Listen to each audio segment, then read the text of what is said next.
This is NewHampshireTrackandField.com, powered by Runner's Alley, coming to you from the 2023 Seacoast Championships. Today's broadcast is brought to you by Exeter Track Boosters, and right away we already have our 100 meters going off. Ty Doro took that one. Looking good, huh? Pretty easy, for sure. He's one of the best in the state right now. Yeah, he's really got it going this year. He's popping off some good ones in the 100, the 200, 400. He's a good specialist all the way around. Yeah, I mean, he tripled at Bobcat Invite, which I've never tripled in 100 to 400, but it seems pretty impressive. So definitely one to watch today in a multitude of events. So it looked like he got 11:49 on that one. He's an absolute, just every race he goes in, he shows right up. Mm-hmm.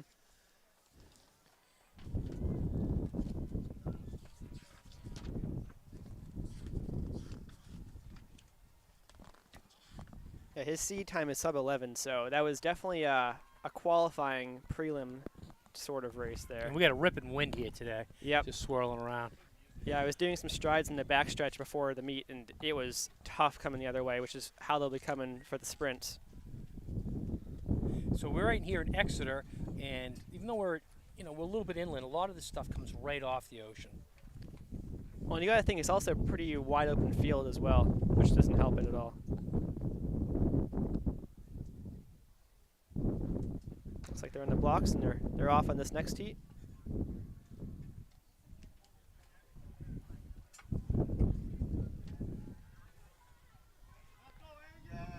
Looks like, I'm guessing that's Kelm, right?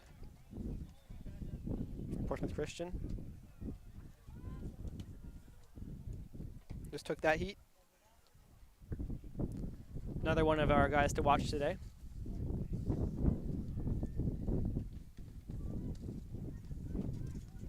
Looks like it is around 11:57. So definitely a noticeable difference between their PRs and seed times coming into this versus their time so far. Yeah, Kelm's come in with 11:07, so I mean he's no joke. Mm-hmm. He'll be right up there for the Division III title. Should be interesting to see him and Doro in the finals today. Faced off a few times before. Yeah, because it kind of really drops off after them. You come in with a 10.92 for Doro. Kelm comes in with 11:07, and then after that you got Shane McKean of Sanborn Regional 11:39. Not to say that you can't make that up, but well, today's the day with all this wind, so.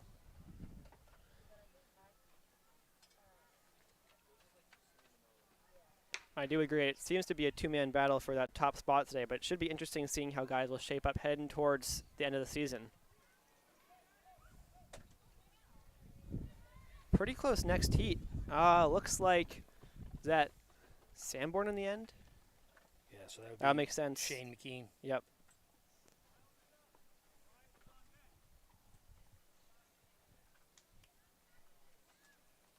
So it seems so far it's going as expected.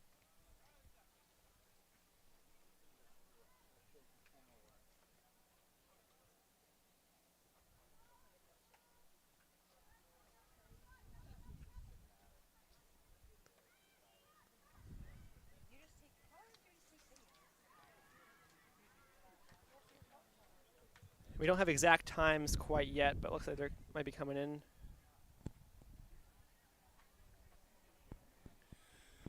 So in Heat 4, we'll have Max Durkin of Portsmouth, Grugnell of Winnicott, Becker of Exeter, Willette of Oyster River, Madeira of Spalding, Worrell of Somersworth, and Belrose of Dover. So Willette is the top seed for this Comes in with heat. 11:40.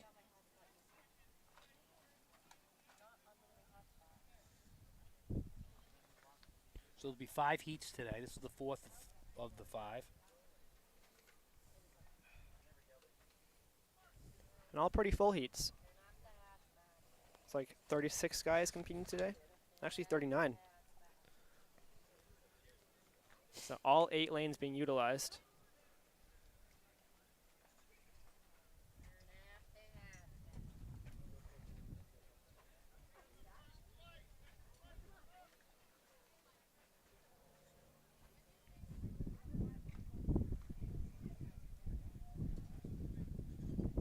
weird. Sometimes the wind is ripping and then it deadens right out, and then bam, it's right back on. Exactly. That's tough for us being in a tent. You never know what can happen.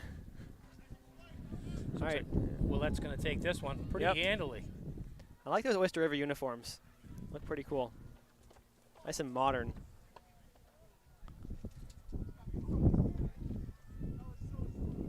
Yeah, it keeps going with that same winners of the heats have been the top seeds as expected, but you don't often see it goes exactly as planned, so that should make for an exciting final. So it's going to be the top in each heat, and then the next top 3 times get into the final 8.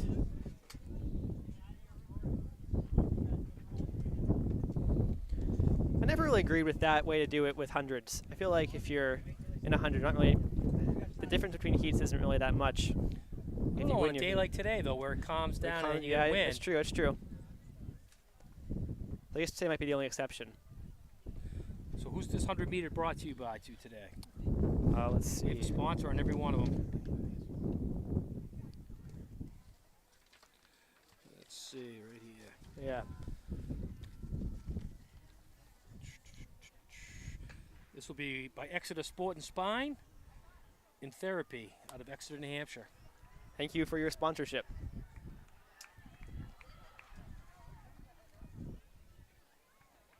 It looked like that was from Sanborn, so that would be Kyle Bradley probably.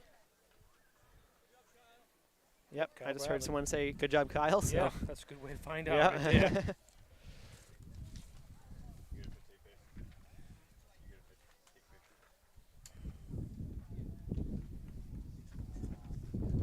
So yeah, all 5 of our top 5 guys won their heats. And we'll see who else might make the finals as we head into the girls' 100 trials. And this girls' 100 trials will be by Summit Supply, cleaning and restaurant supplies.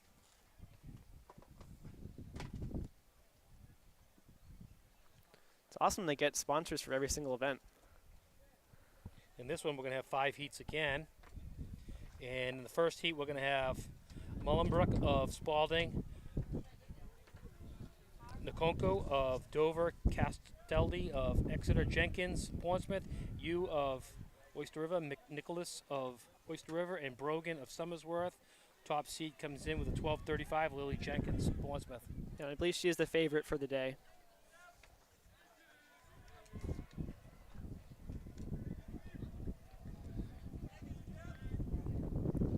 Yeah, that's a good time, 12:35. It's going to be one of the top ones in the state, I would say. Let's look at the meet record in this event. So yeah, looks like the record is 12:26, so she's pretty close to that. Who was that one? Dominique Twombly from Oyster River, 2015. Yeah, she was really good. It's before my time. Is that Jeopardy James over there? It is, yep, it's right there. I was just talking about him the other night. I was watching Jeopardy, and I said, Right, he's can't back get on there, Jeopardy isn't he? James. Yes. That guy's unbelievable, huh? Mhm. I mean, he's head and shoulders above everybody else. Yeah, I've never seen someone just be more confident. And yeah, this is. Speaking of confidence, Jenkins is Right here. far and away going to win this heat. Cruise in the park. That's a big, big lead right Yeah, there. she could have looked around, crawled over the finish line. Yeah, she looked good.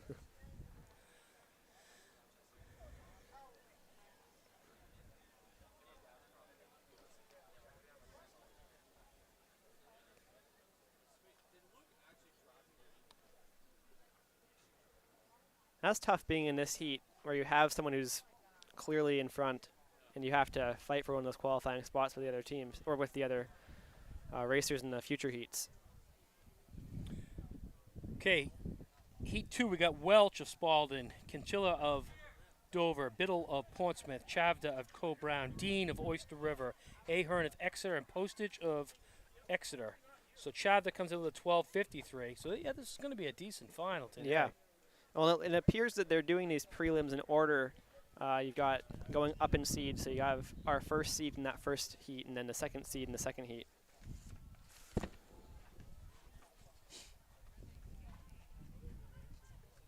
Bottom line is, when you heat, you're in. Exactly.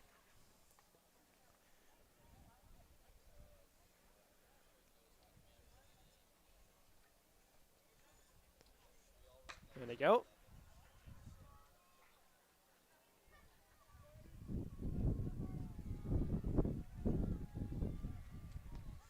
Chavez in front.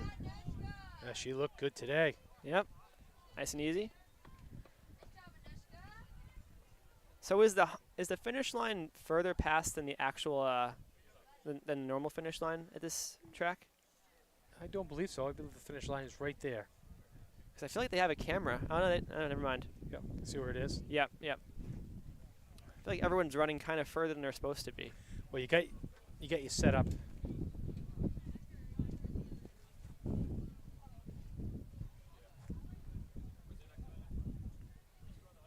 I don't know.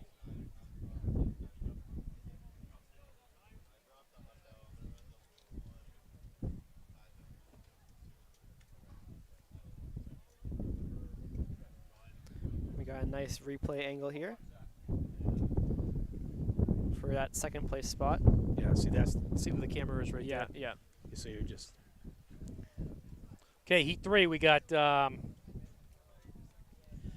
Sechka of Somersworth, April of Timberlane, Tallman of Spalding, Woodard of Dover, Baumgart of Oyster River, Wheeler of Exeter, Barron of Portsmouth. Shaky Barron. I love that name. Really? Wow. It's That's a great a name. cool name right there. We had a kid commit to URI on the basketball team named Always Right. Nice. Yeah. I love that Great stuff. name.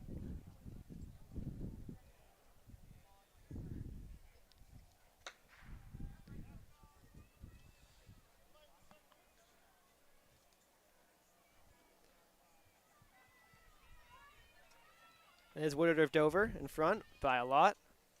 So bringing it home for the Garrison City. Love to see it.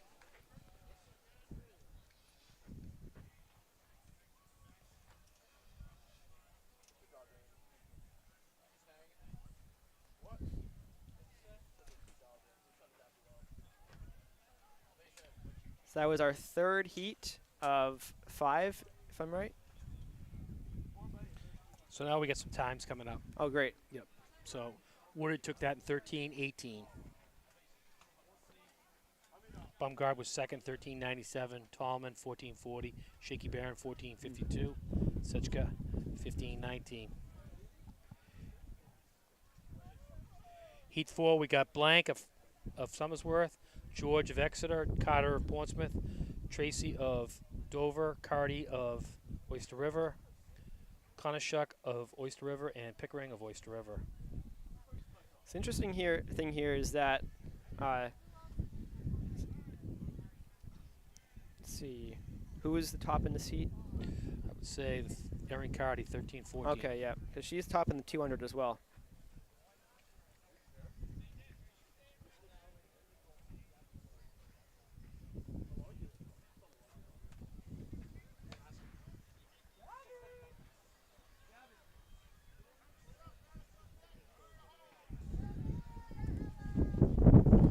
It's a pretty clear lead. Wow. Nice one.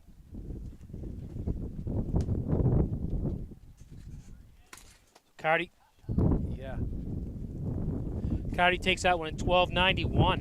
Wow, that's actually faster in her seat time, even in the wind. Konishuk 14:19. Ella Carty 14:25. George 14:36. Abigail Tracy 14:58. Pickering 14:87. Blank 15:07.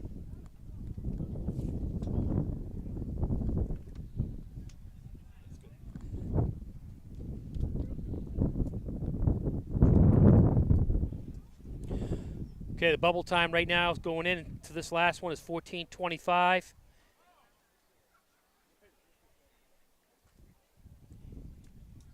Heat 5, we've got Reichert of Exeter, Barry of Oyster River, Campbell of Dover, Milks of Portsmouth, Thompson of Exeter, Junkins of Spalding, and Como of Somersworth. 13:03 is Milks. This should be a pretty close one because our top two in this heat are separated by only about, looks like .02 seconds, which in this wind could go any direction. Yeah, I think it was a benefit of a pretty good little wind on that one. That last one we just had. Probably less wind on Yeah, that. yeah. She popped a good one. She looked good. Yeah. Form was awesome.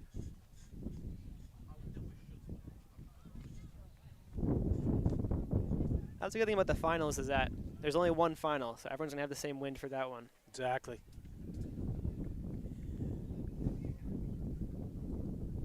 Bottom line is you just got to get in. Mm-hmm. All right, here's our final heat.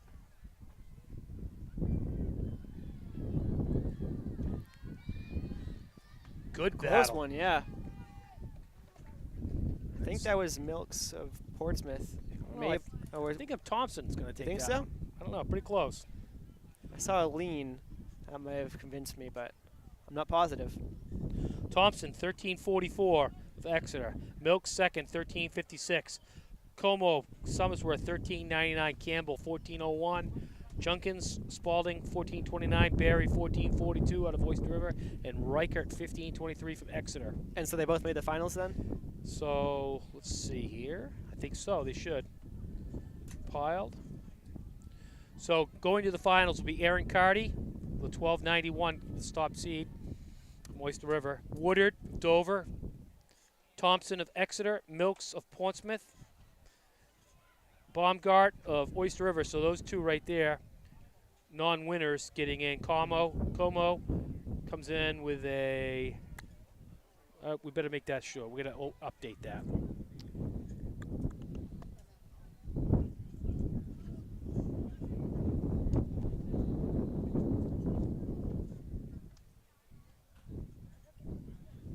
So here come the hurdles.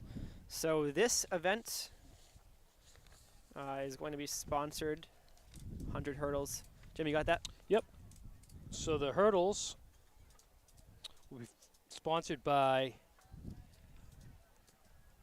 Brentwood Fence Installations and Pros from Brentwood, New Hampshire.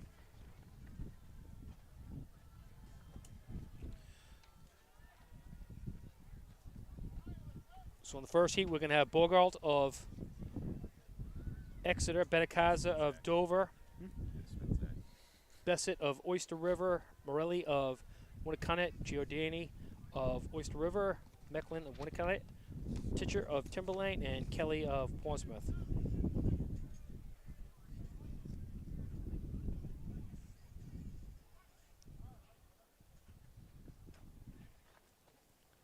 (1621) Morelli is the top seed.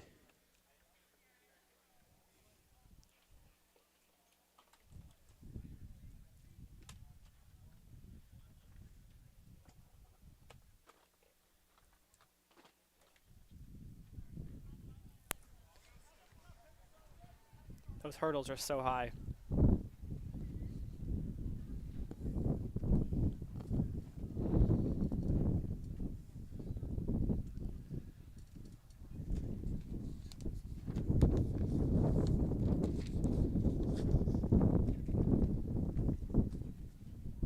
This is where the wind can really screw up a hurdler.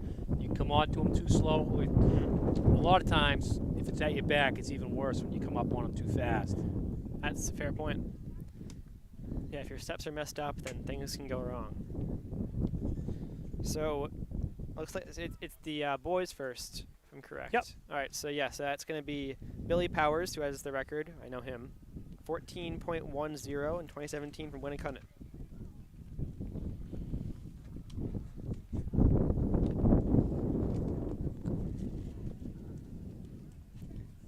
Now, it'll be a tough day for records at this one. You ain't gonna get this one. Yeah. Oh yeah, especially this one. This is the one that's probably the most safe of any Yeah. record today.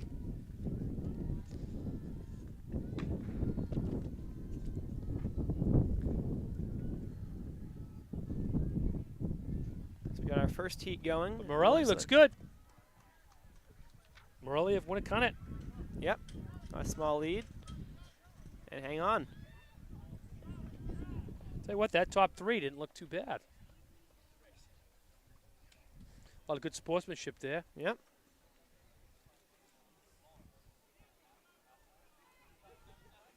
So Morelli took that in 1654.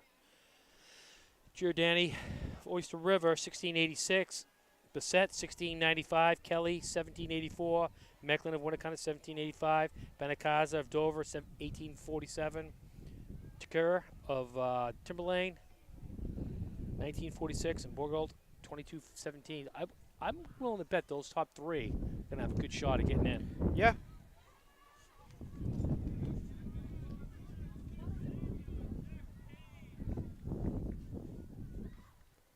Heat 2, we got Schatz of Timberlane, Duffy of Winnicott, Laverne of Portsmouth, Jameson of Winnicott, Villa of Oyster River, Casey of Exeter, Norrising of Dover.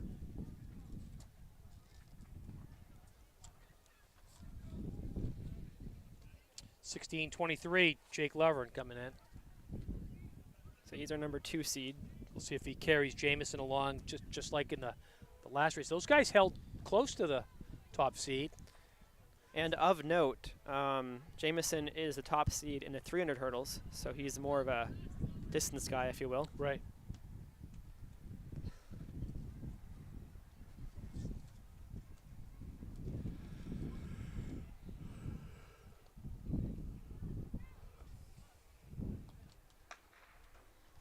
And they're off.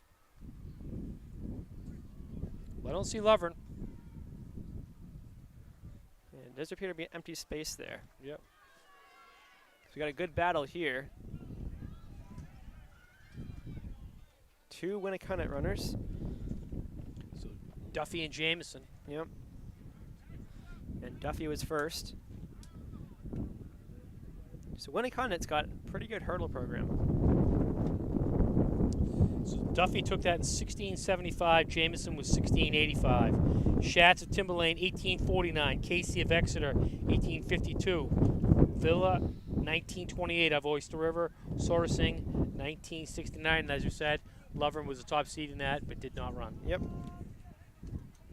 He is number 2 seed in the 300 hurdles, so he might do that one. We'll see. Well, there's some big points right there if Portsmouth's trying to win this title tonight. Yep. And defending D1 champions.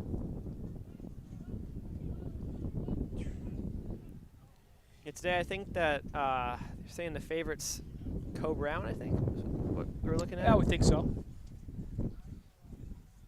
Oyster River won this meet, I believe, last year on the boys' side. Ty Doro, of course, big part of that. He scored 28 points last year. He did. That's pretty good.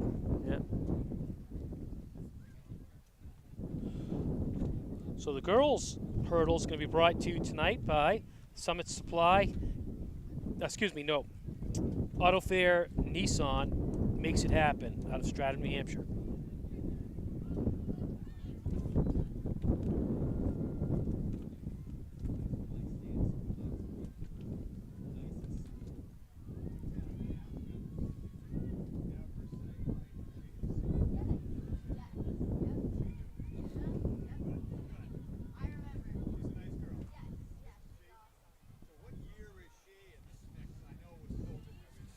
So coming up for the girls' hurdles, our top seed is going to be Miriam Nada of Portsmouth. I'm going to assume that's the sister of Ahmed Nada, who won D1s last year in the 100. Yep. So we got Munzel of Timberlane, Peterson Mattis of Spalding, Bonsaint of Somersworth, Nada, Portsmouth, Lignus of Portsmouth Christian, Beeland of Portsmouth, and Postage of Exeter. So 1606 Nada. So the record appears to be kind of out of reach as well in this one. It's 1485 by Jenny LaValle of Sanborn, 2011. That's been here for a while.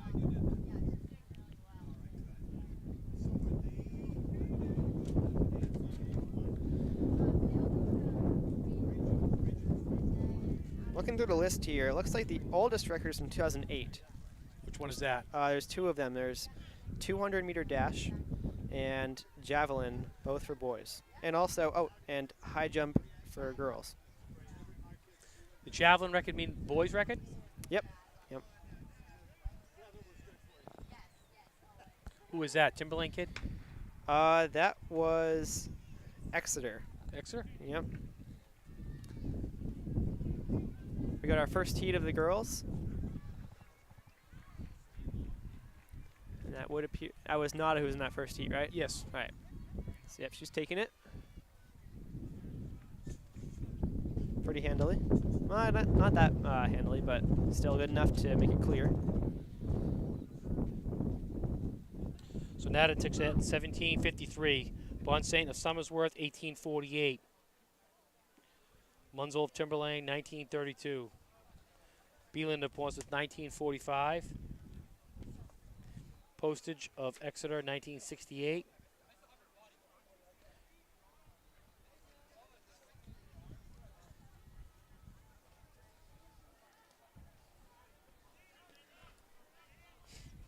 I feel like the hurdles are a thing. If you can figure it out, you're going to do really well. Because a lot of people, not many people try it. And like once you get to really being good at it, then you can be really good at it.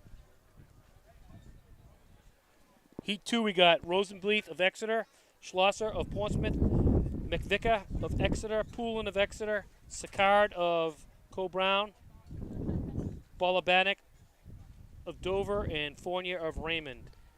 So yeah, that would be Poulin with the top seed at 1661.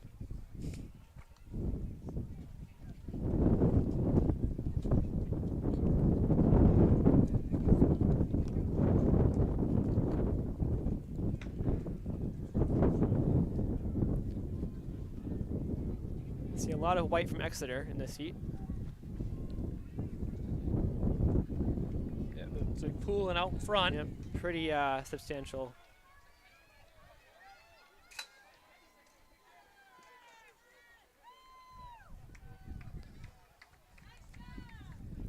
As you did say, though, the times don't seem to be that close to their seed times, probably because of the wind. So Rachel Poulin of Exeter, 1737. McVicker of Exeter, 1794. Sicard of Co-Brown, 1810.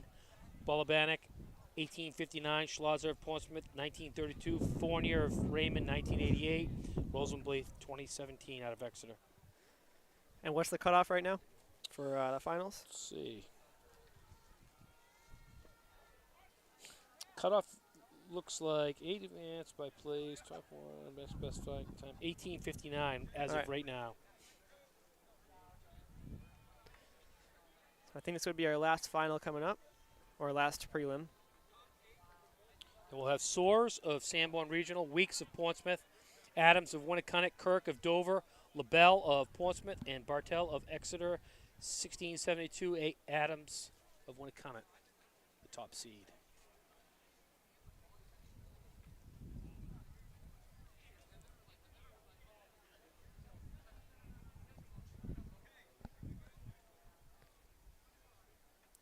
Top time in this would be Adams with 1672.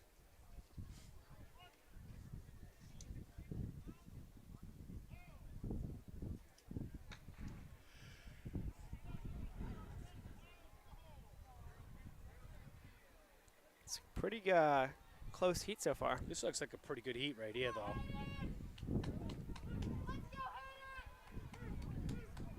It's like Portsmouth's going to take that. Oh, no, I think he's going to cut it. Just at the line. Right at the line. Wow, that was a good one. And once again, good sportsmanship. She went over all those hurdles and didn't have any problems. Then she trips almost. Yeah. That was pretty funny. Yeah, after the line. Yeah. So yeah, it looks like from the lean it was Winnicott taking the win there. Just barely. And that is Adams. So, like I said before, I wear glasses just like for reading, but I can actually see who won. Carolyn Weeks took that 1753. No way. Adams 1754. No way. I mean, it was just by a hair, but you've got to have those eyes like a hawk.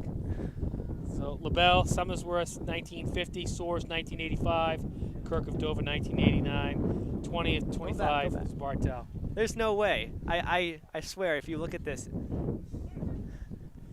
You got to have a trained eye. Hopefully they both made it. That's the important thing. Yeah, That's crazy. I feel like. I don't know. Good for her getting that lean, though. They definitely both made it. Yeah. All right, so first off, Oh, look how close these times were. Yeah, I'm sure. 17:37, right? By far the best. Poulin. Weeks 17:53. Nada 17:53. Adams 17:54. Wow. That's pretty good. McVicker 17:94. Lignas 17:96. 18:10 for Sicard, and Bonse will be the other eighth one to get in. 18:48. That's pretty close for three of them. All right, so now up we have the 4x8. And that's brought to you by Core Orthopedics and Sports Medicine. I'm just looking on here to see if there's any eye doctors for Tyler Sheedy. I mean, it was clear as day who won that for me. No, no. If you look at the replay right there, and people in the comments can back me up on this, that was very. It looked. I don't know. It jumped out to me. I just. It had a feeling. So this is our 4x8. It's our first final of the day. We've got Exeter, Co-Brown, Portsmouth, and Winnicott. Oh. Hey, you know what I did bring for you to help your eyesight? I brought a pair of binoculars. If you can't see a hundredth of a second from 30 meters away, you've got some issues. Even after you said who won, it still looked to me like it was Adams who won that heat. Tyler, you got stuff going everywhere. So it looks like we have Exeter in front. I kid.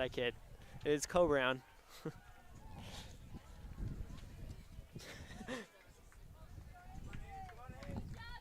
But pretty close heat so far.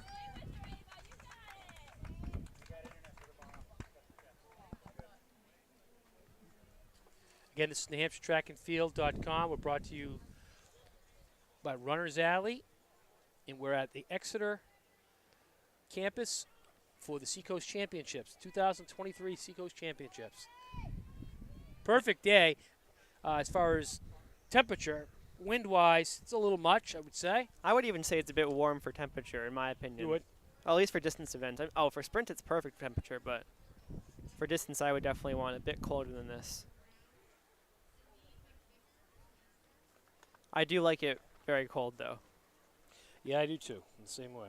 I would rather it be 30 degrees than this. Yeah, anything 400 meters or under, or even 800 meters or under, is going to be just fine. Even ideal. But yes, you got Co-Brown in front. They are not the top seed, though. The top seed is Exeter. What are we looking at for seed times here? So yeah, 10:06.26 for Exeter. Then Co-Brown, who has the lead right now, is 10:24.49. Then Portsmouth, 10:25.35. And Winnicott, 10:55 flat. So that could be not a result, but more of a seed. As we see, Exeter does take the lead from Co-Brown. This is a big chance for teams who might not have, a state championship or a qualifying time for states yet to get their team into states. One of the few meets that has the 4x8. So after the first split, it was 240 for Co-Brown. Exeter was 241. Winnicott was 243. Portsmouth was 248. So all pretty tight. And Exeter to take the lead off of Co-Brown on this first lap.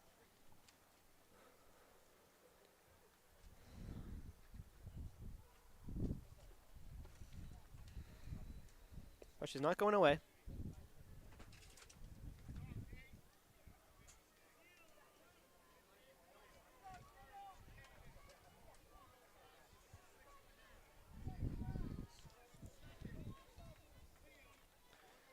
We got a small gap opening.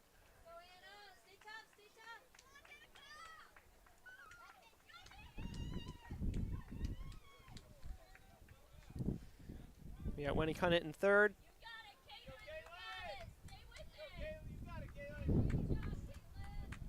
And then Portsmouth in fourth. I'm going to guess from the cheering of the fans that that's Caitlin for Winnicott on their second leg.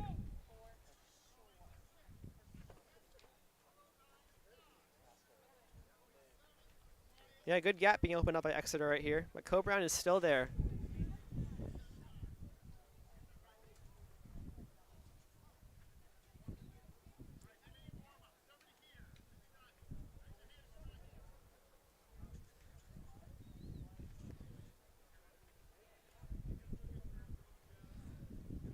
So based on the seed times, I'm going to say that Exeter, I predict that Exeter will make a bit of a move over the next two legs to get a bit of a gap. Seed at 10:06. They're on that pace, a little bit off that pace right now through their first two legs. So we'll see how things are going to shake up as we're halfway. 5:13. As you can see on your camera, we have a special guest starter today, Forrest Gump. Some majestic beard. Right there. When he took a pit stop running across the United States.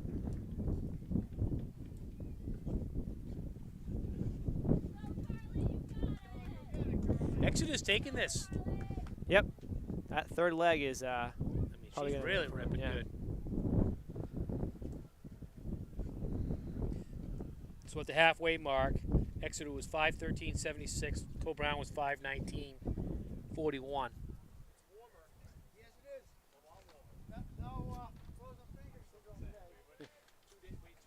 Winnicott was 5:36 and Portsmouth was 5:41. So in terms of placement, Winnicott is ahead of where they're at Portsmouth right now, which is different than the seeds. But Portsmouth is clawing back that gap. Yeah, it's gonna be a good battle there. And these are important points. You have 6 points to finish in third place, which is just as valuable.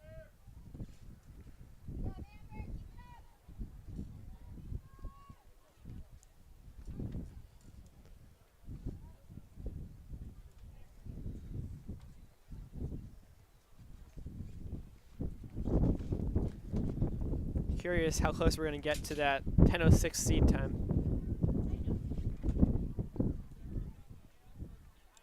Well, at the half, they were 5:13. Yeah, so I wonder if they're maybe loaded up their later legs, by how much.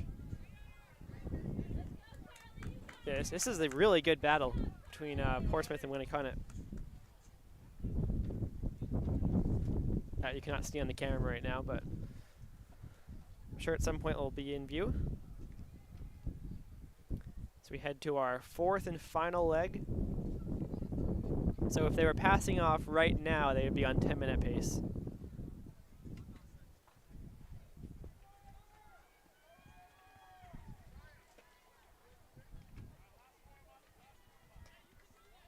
No Dover team in here tonight, Tyler. Yeah, I'm surprised. They usually have a pretty solid 4x8, Yeah. but looks like we're going more for individual events right now. Yep.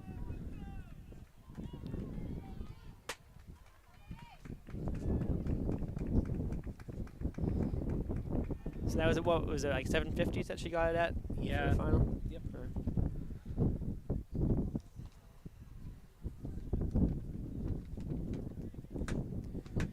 And also, you should take seed times with a bit of a grain of salt because you do have all that wind, and also Yeah, different runners. yeah, and also it's a pretty spread out race, so it's kind of hard to run alone when you don't really have anybody to chase. Battle is definitely for third place, Yeah. I would say, at this point.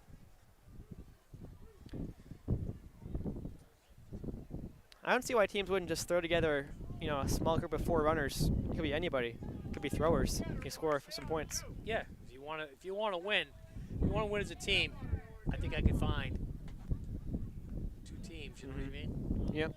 Now, are teams allowed to run more than one? I don't believe so. Not in these type of races. Okay.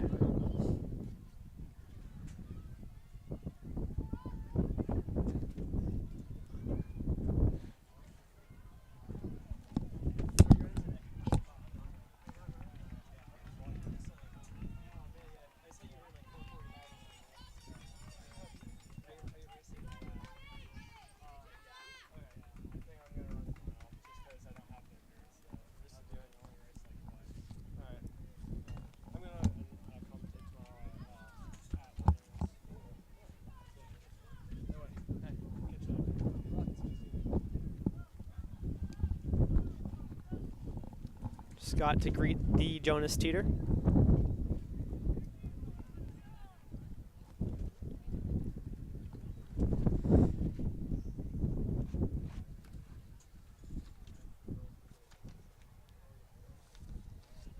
So, just a little over 200 to go to the finish. Here's a view of that For our battle for leaders.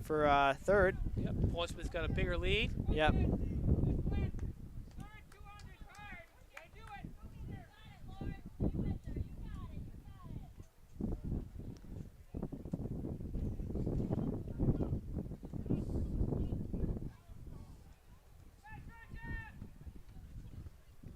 So here's Exeter coming in for their 10-point victory.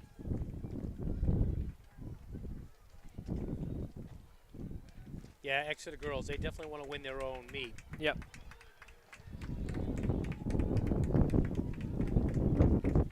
If I know Nate LeVay, he's got it right down to the points. Well, then that's why you got to run 4x8. Oh, yeah. Scrap up as much as you can. Mm-hmm.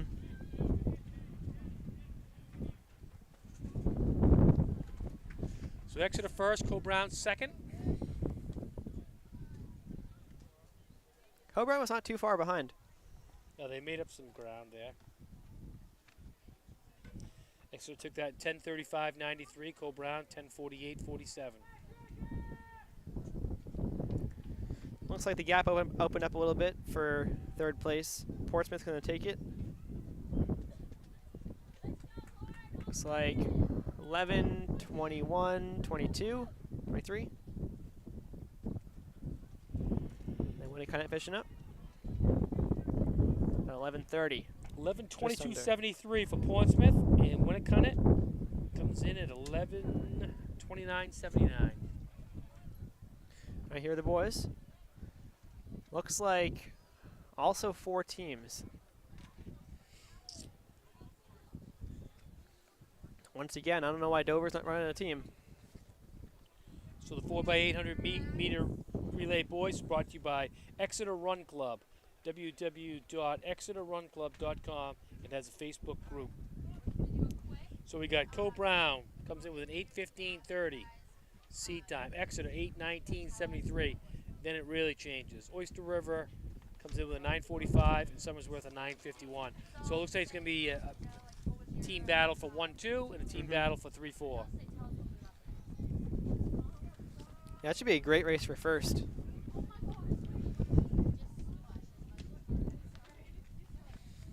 Co-Brown's run a 7:54 this year? Yep.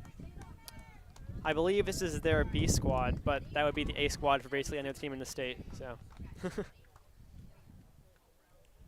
with the Exeter girls 4x8 who just won the Seacoast Championship. So can you guys kind of tell us a little bit about So it looks like, I believe that's Sunny on that first leg. say first, just getting used. This is the first time So spreading out as we expected, having that top 2 teams going after it. taking try that one in. We're just having yeah, it is pretty windy out today. Yeah, so what are your goals going into the rest of the season? I don't know. I guess just do our best. Yeah, awesome. Well, big congrats, you guys, and good luck with your other events today. Thank you. Definitely going pretty fast. Oh my gosh, my legs. Yeah, they're moving along pretty good. They ain't messing around. The thing about this one is that the straightaway is pretty short, so once you're around that final corner, you actually don't have 100 meters to go. It's more like, I think, like 70. So 105.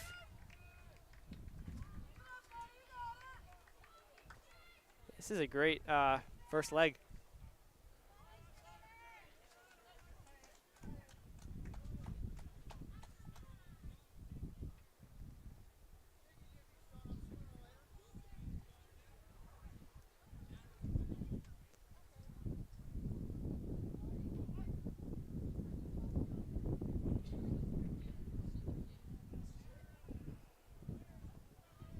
Looks like Exeter made the move. Tell you what, they look like they were running a lot faster than that, though. Yeah.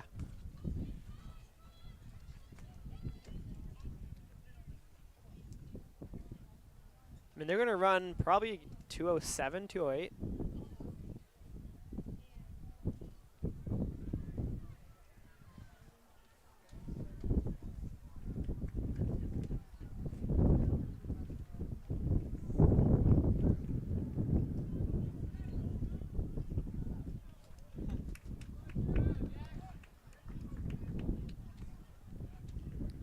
still pretty close. And then we got, is that Oyster River in second, or is that Summersworth? Both very blue. Looks like Oyster River. So we had different colored uniforms. We had all uniforms all over the place for Oyster River tonight. Yeah, I think their sprinting uniforms are the black ones, Yep. and then their distance ones are the blue ones. And I'm not sure what they're doing for Hey, what's going on? for others. Good luck tonight. Make sure it goes out fast. Just make sure it goes out fast. Don't waste a day, you know what I mean? No messing around. I do think the boys 800 meters will be the premier event of the meet. A lot of guys sub 2. Yeah, I do think that that's going to be definitely the guys on the guys' side for sure.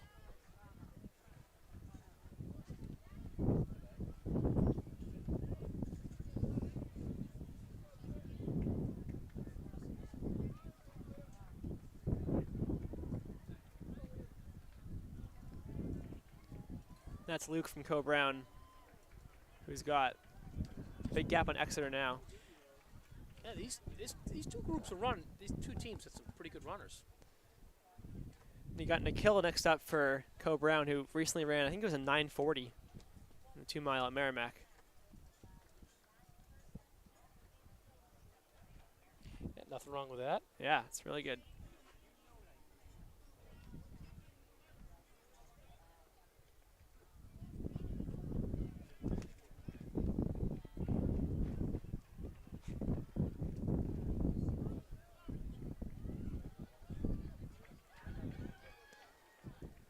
So it's like 418, 417 at the split. I always find it interesting to see what a distance guy can run for an 800.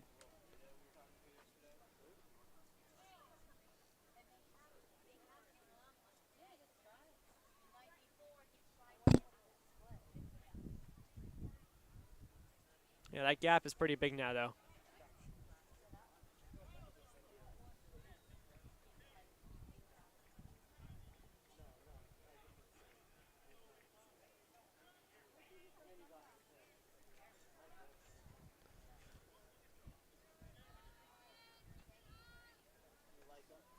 Summersworth's in third now, followed by Oyster River in fourth.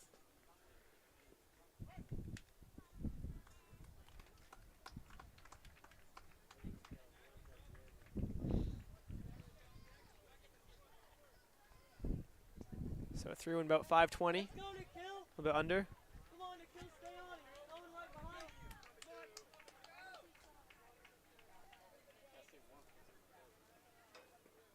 Forget what the split was coming into.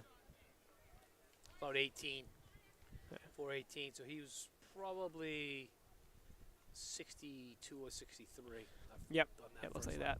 62, I think. It was 417 when got the baton.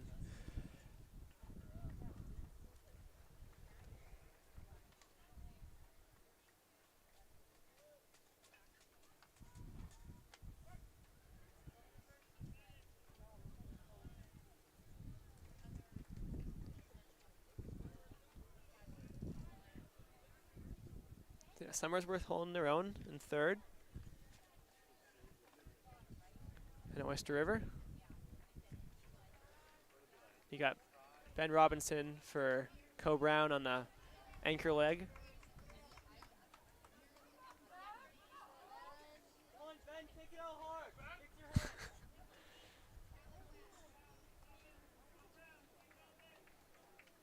He looks pretty comfortable at the start. Yep, I say that lead's not going to go down. So he's got Oyster River to chase now, which should be nice for him. Exeter in second.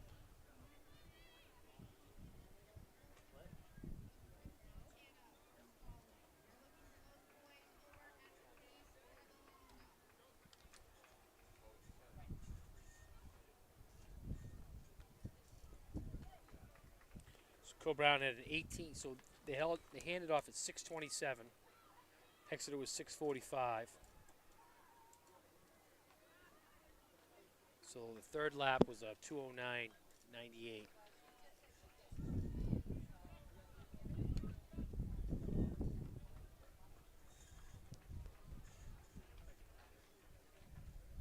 All right, 1 to go. They're in 7:35. This looks like a 66 first lap or so.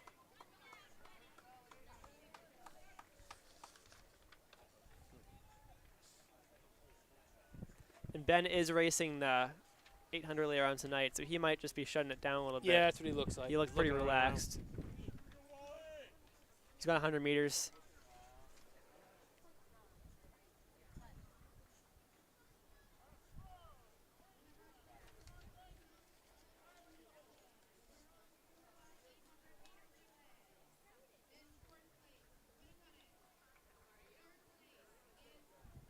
So Co Brown's going to score 10 points right off the bat.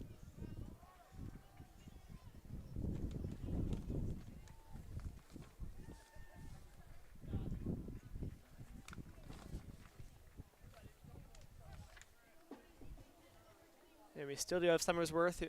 We're pretty much locked in for all our positions. Well, we are locked in. I don't see it changing at all.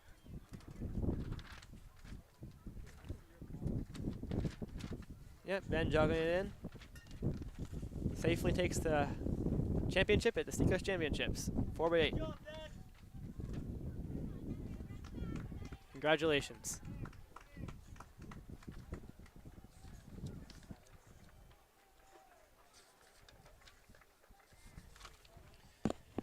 And Exeter is going to be second place.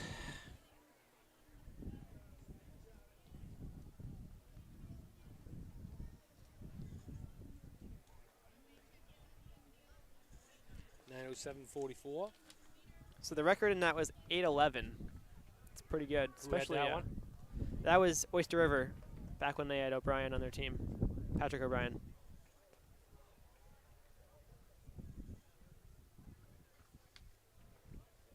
Summersworth finishes up.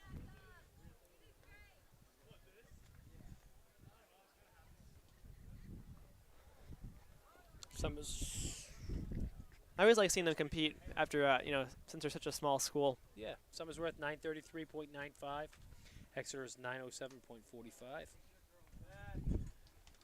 And Oyster River will be finishing up momentarily.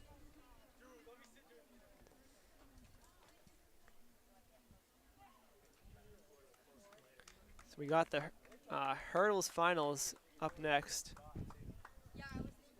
followed by the 100 finals. 10:07.92. Nice.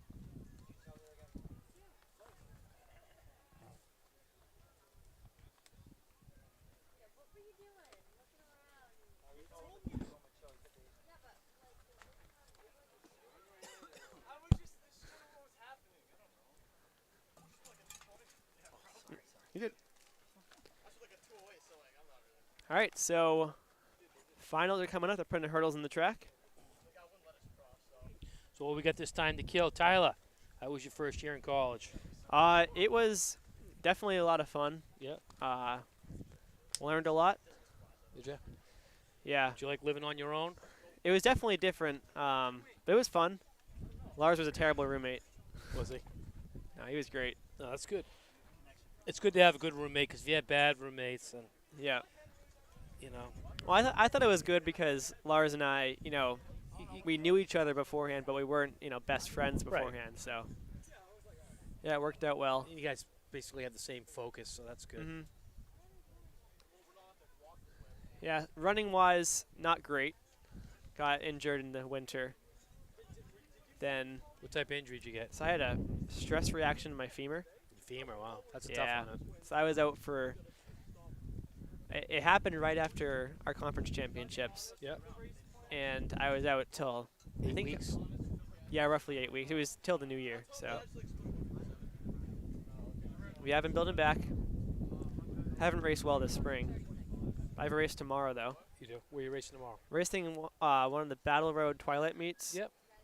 At Regis College, I believe. Racing a 1500. Oh, that'll be good. Yeah, I'm excited for that. I haven't raced an outdoor 1500 ever, so. I haven't raced a 1500 since my sophomore year because I of still COVID. love running those. They were called the Metro West meets and stuff. Yep. Those were fun to run. Like, a lot of good athletes, a lot of good runs. Yeah, they got some good guys in there tomorrow. 345, I think, is the top seed, so Right. be a good race. Be right in a pack.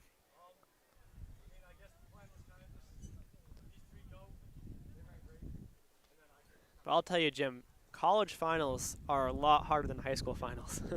Oh, it's day and night. I've never had to study in my life.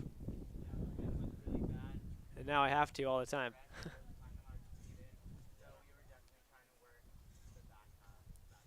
There was one final I studied the wrong thing on, Oh, Jesus. and I had to make up an entire essay. That was worth 35 points of 100. Ugh.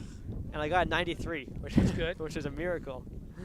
All right, so finals here. The girls, we got Sicard of Co-Brown, McVicker of Exeter, Nada of Portsmouth, Poulin of Exeter, Weeks of Portsmouth, Adams of Winnicott, and the Lignos of Portsmouth Christian. So this is going to be a good So, race yeah, right here. Poulin was the top seed from the prelims, but Nada was the top seed coming into the meet. So I think I'm going to look at those two to be our top competitors, and I'm going to go with, they're out front right now. yeah, Looks like it looks Poulin. Nada's, well, now it looks Nope, like no, Poulin. Poulin, yep. Nada was leading early, but Poulin's going to take this one. Yep, that's Poulin over Nada. I've had a lot of bad calls tonight, but that was pretty clear. So Poulin takes that in 16:61. Nada 17:13 out of Portsmouth. And that was actually exactly Poulin's seed time. Really? Yep. Adams 17:39. McVicker 17:41. Weeks 17:62 out of Portsmouth.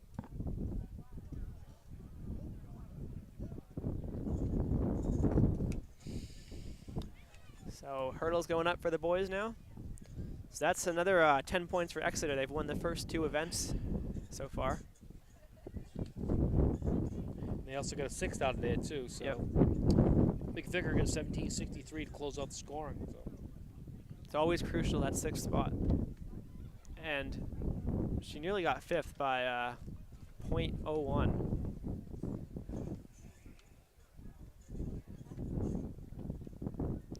And Lignos was, you already called him out? It's just coming up now.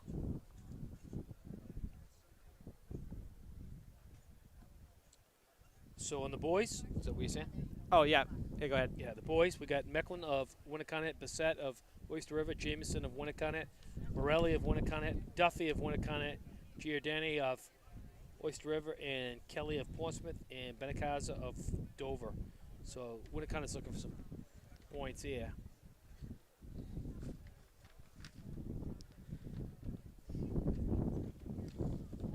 Yeah, it seemed like every single heat they had a bunch of guys in there. Yeah, it looks like they could take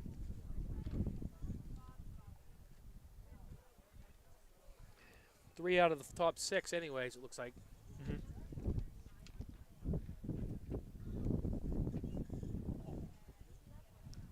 And once again, we have a sponsor for this event, or for the for the girls hurdles. Girls hurdle again was Auto Fair Nissan, Make It Happen, Stratham, New Hampshire. The guys hurdle, Brentwood Fence Installation Pros out of Brentwood, New Hampshire. Yeah, if I were a sponsor, I would sponsor one of these events because you get to get your name called twice. Yeah.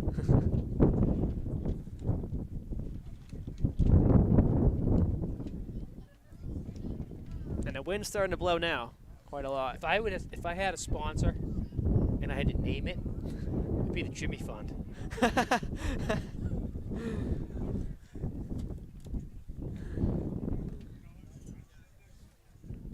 Should contact them, see if they want to help us out, right? Right, yeah.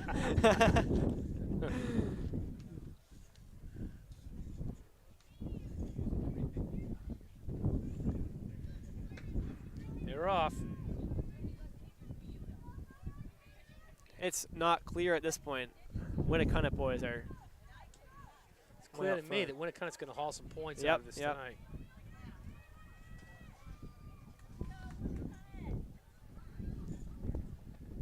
That was Morelli, right? Yeah, they definitely got 3 out of 4, but Yep. Oyster River was in the mix for second and third.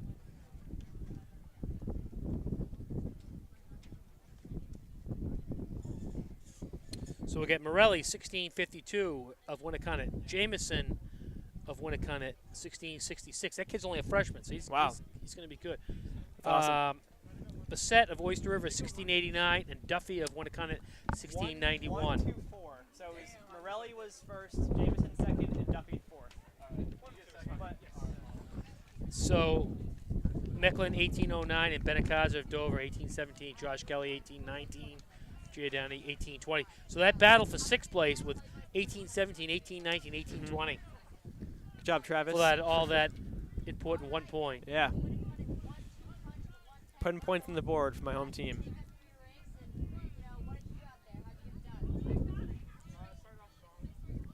Girls 100, this is the final. We got, this is kind of funny. Hey, we got you of Oyster River. Oh. Me? Ah. No, you. Oh, yeah.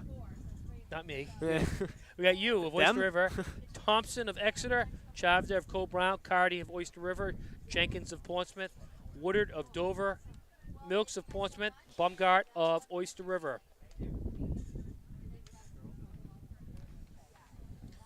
Summit Supply, cleaning and restaurant supplies, sponsoring the 100-meter girls.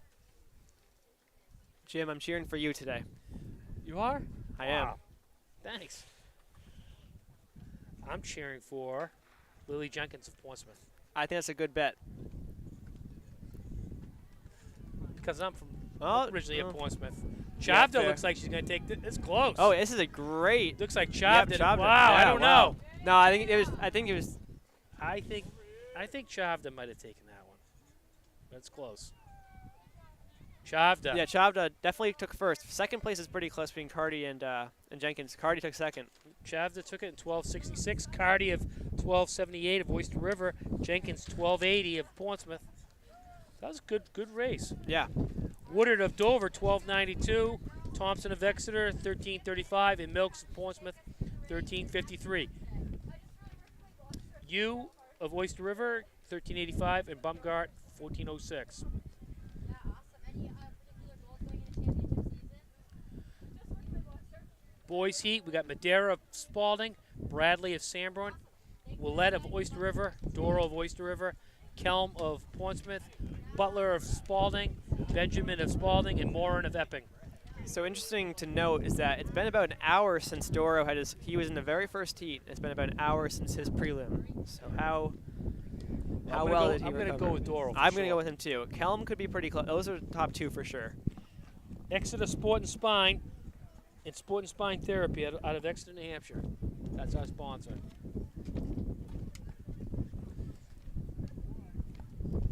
So I went to school with Doro's uncle. His father's a little bit older than me, but they're originally Portsmouth High School guys.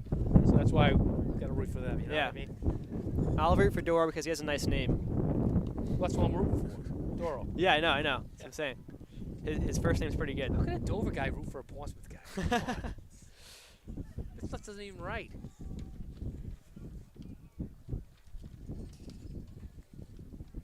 Do you feel any connection to Portsmouth Christian? Is the question. Well, that is a connection because Dover. That's actually that in isn't Dover. It's pretty. We run by there all the time. Yeah, Portsmouth Christian in Dover. Yep.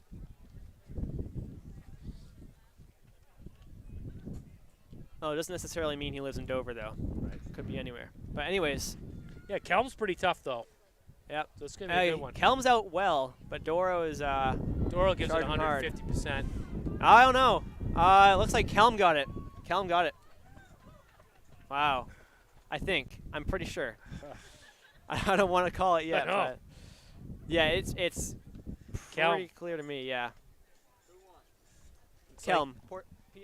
Christian. Portsmouth Christian. Kelm took it at 11:40. Doro was 11:42. That was a good tight race. Willette, Oyster River, 11:53. That's going to give him a lot of confidence heading to States. Bradley of Sanborn, 12:06. Morin of Epping, 12:20. Madeira, 12:22.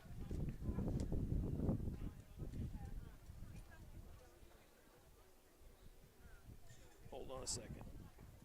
Willette was 11:53. Butler was 12:04. Bradley, 12:06 out of Sanborn. Benjamin, 12:10. Morin, 12:20. Madeira, 12:22. scrolling up oddly. That was a good battle. Kelm's a Yeah, that tough was runner. awesome. He's definitely the favorite. Division 3, Oh, I yeah. believe, right? I don't know of anybody else. Not that I would know of sprinters, but I have to assume. I mean, yeah, you take down Doro, who is the defending champion of this race. I'm pretty sure, at least. I know he won 2 events last year and finished second in another one, so I think he won this one last year. Anyways, here we got the 1600, so it's going to be a good event. Izzy McIntyre, she's back, top seed. Izzy McIntyre comes in with a 5:10.24. Haley Kavanaugh, no slouch either, out of Oyster River, 5:17.32. Meadow Gregory, 5:28.15. Sheldon Fisher out of Co-Brown. Stalker of Sanborn Regional. Tedford of Sanborn Regional. Spuler of Dover. Spuler. Remember that movie? I don't. Ferris Bueller's Oh, Day well. Off. Well, yes, that's different. Spuler, yeah. Spuler and Bueller are different. Then Vera of Portsmouth and Murdoch of Co-Brown. Reynolds of Timberlane. I did say that twice. Roach of Exeter. The odd thing about twins is their times, most of the time, are so close together. Yep. It's crazy. I want to do a study on that. This is going to be a great race. You got a plethora of state champions in here. So if you were in this race, I'm putting you in a solid 5th place right here. I would give you the top 5, but I'm not going to go any higher than that. I think there's no way anybody can break into top 4 in this race. This is going to be a good race. It's going to be showdown right here. So I do know that Izzy's been a little bit hurt as of late. Kavanaugh is definitely taking it out. Yeah, she ain't messing around. No, and she's the type of runner who can do that. Sometimes on these windy days, if you can make the break early and get out by yourself, Yeah. a lot of times you think you're doing all the work by yourself, but someone's going to make a break to catch up to you. Mm-hmm. I never really minded the wind that much. I mean, yeah, as long as you can maintain on the hard part, you have an easy wind at your backstretch to go off of where you can fly. But 118, 119, that's not bad at all for today at least. And Gregory, and then Fisher, McIntyre, and then we got another pack. Is that Tom Cruise over there? Looks like Tom Cruise. No, that's Patrick O'Brien. We Look just at had a Patrick O'Brien sighting. I thought that was Tom Cruise. It is Tom Cruise.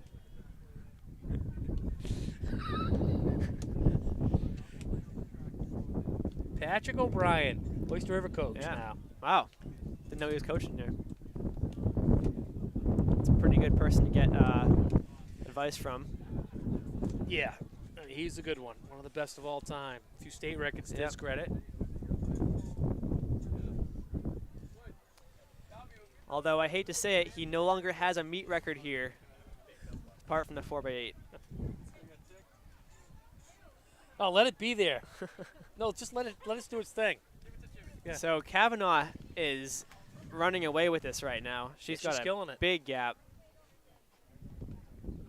She wasn't afraid. I mean, I think you can see a lot of runners coming to a race like this where you have a lot of, top runners in the state, and just be content to sit in the pack and try to, play it out. But she was not afraid, and She just put that. Yeah. She just put a 117 down right there. after a 118, that's really impressive. You don't usually see a faster lap in your first one. 236, so she's on 5:12 pace right now. And the second pack's kind of stringing out a little bit. And then when you get that big lead, you get that second lap. Third lap comes a little bit easier if you're on the roll. If you're not on a roll, that third lap can eat you alive.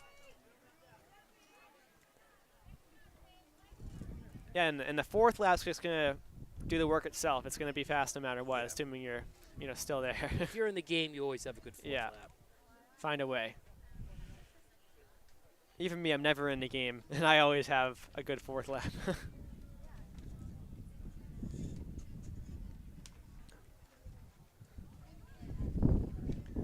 I saw the surprise 3,200 New England champion last night. I talked to him for quite a while. Really? Yeah. Yeah, I talked to Hills.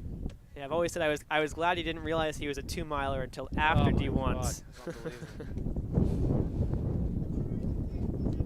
Yeah, that was an awesome postseason for him last year. It was good.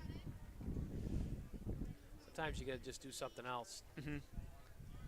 All right, so 3:57. Well, I was She looks good. yeah, I was gonna say it was gonna be a very exciting race, but it's turned out quite boring. But that's all kudos to Haley Kavanaugh going after it. Sheldon Fisher's now solidly in second. Yep. Saw Kavanaugh run a 1:19 there, or 79. So yeah. Excuse me. I think she went 79, 77, 79. So that's a good maintenance lap right there, that Yep. third lap. That's the one that can bite you. But she's definitely, look how good she looks right now. Just a little over 200 to go. Yep. Fisher had an 83. Gregory had a 88. McIntyre with a 91. Fisher looks pretty good in the back stretch.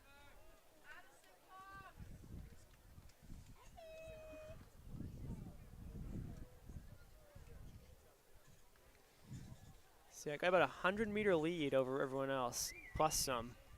So Kavanaugh's going to break 5:20, that's for sure, which today is not a bad mark at all. Oh, she's going to be good. And only a sophomore, too. She's running hard through the line. Love it.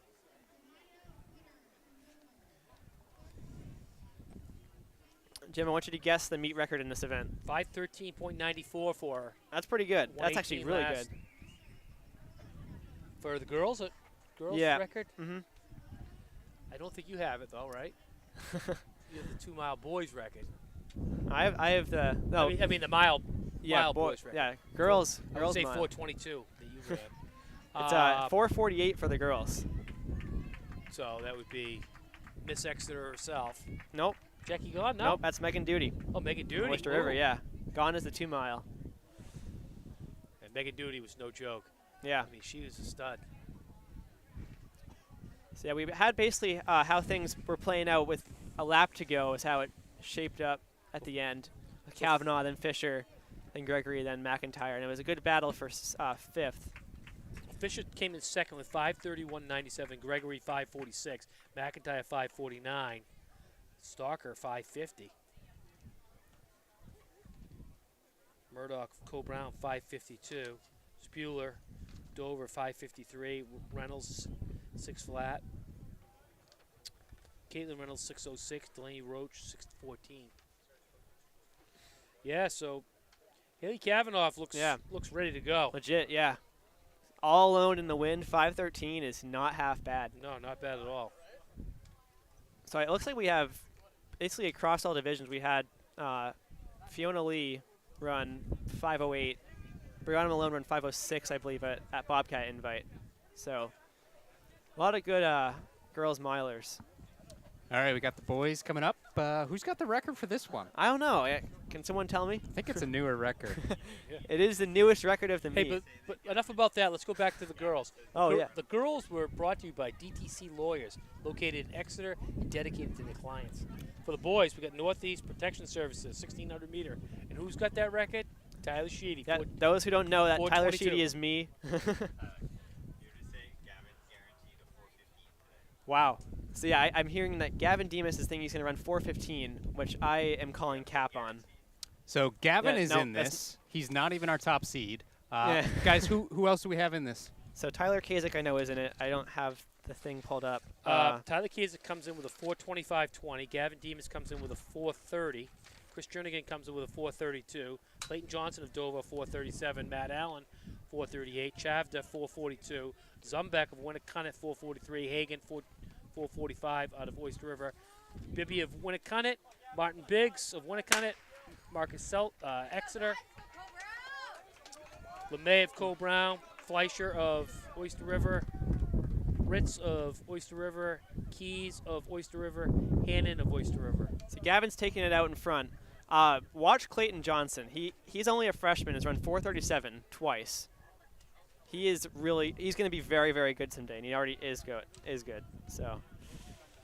He's very good. I met him when he was a younger kid. Oh yeah, he was telling me about that. Yeah. Yeah, Forrest was telling me about it the other day, and now I'm putting 2 and 2 together. Yeah. Yeah, 4:37, because Forrest said, because, man, you know that kid?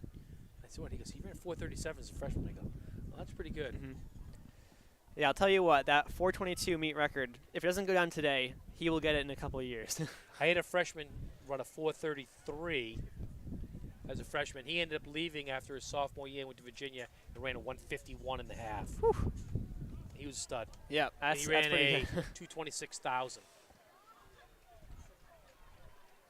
So yeah, it's basically playing out how you might expect. I like Gavin being in front, kind of trying to pace it out.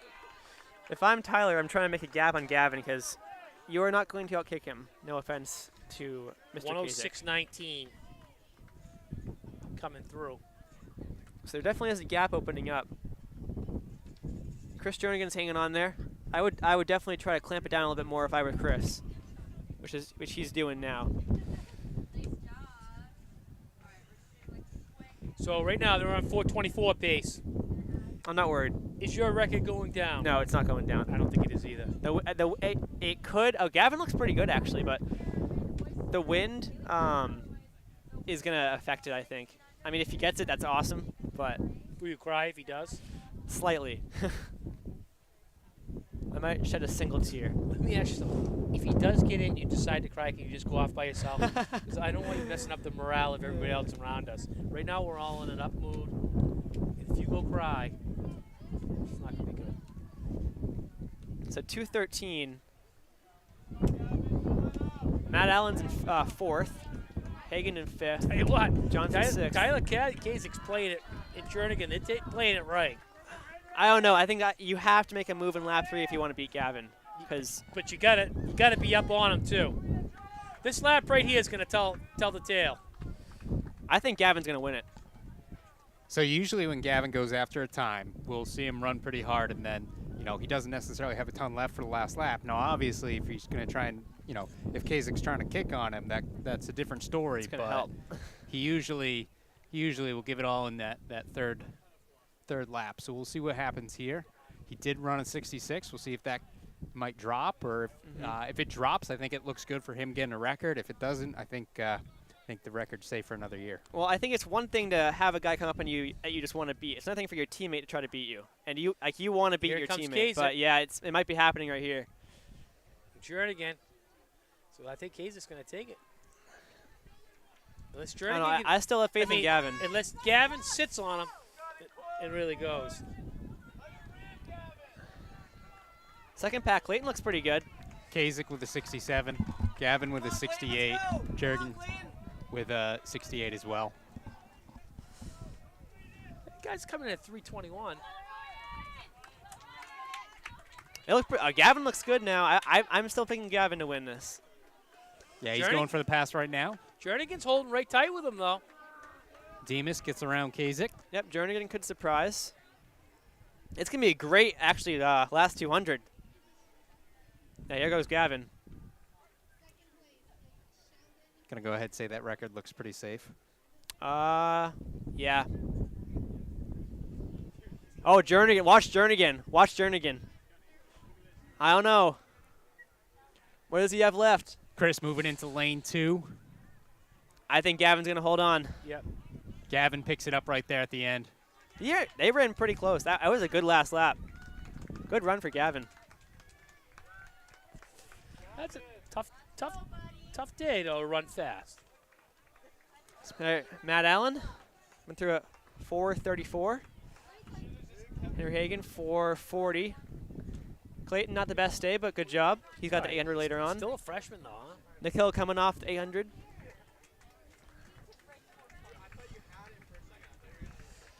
So Demas takes that 4:24.33. Jernigan was 4:25.87. Kasich 4:26.94. Matt Allen puts up a 4:34. Hagen of Oyster River 4:40. Johnson 4:42. Only a freshman. That's pretty good though. Chavda 4:44. Zumbek 4:46. Maybe 4:50. Who's got the Dover school record? In the mile? I do. What is it? I think that's what I ran. Well, in the mile is different. Indoor mile, I have that 4:18. Outdoor 1600. 4:22. I never ran a good outdoor 1600, unfortunately. And neither did anybody else from Dover. Clayton Johnson did not look pretty pretty bad for a freshman. So No, yeah, especially like wasn't his best time today, but you know, wasn't perfect conditions. I'm going to say something. You have the record for the mile for the boys, Dover. Yep.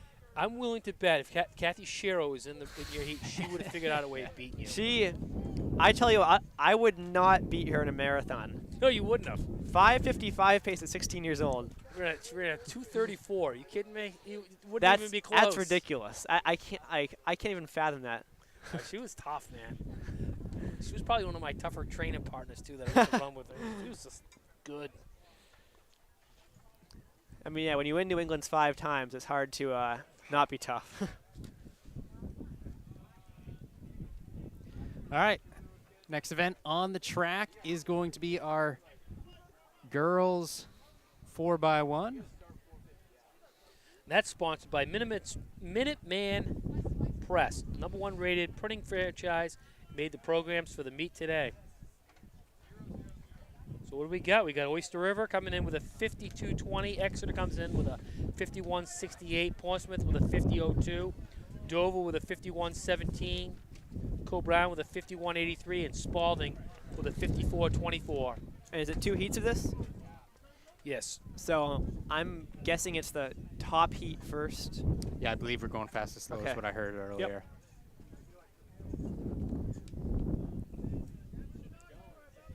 It should be a good race, though. Portsmouth comes in with over a second, the second over the field. Well, I'd love to see Dover take it, so I'm going to tell you we'll see something. what happens. This is Exeter's track, and Exeter usually comes in good with relays. That's one thing they take a lot of pride in. We've been saying it all night, or I guess afternoon. The wind is going to affect things. All right, here we go.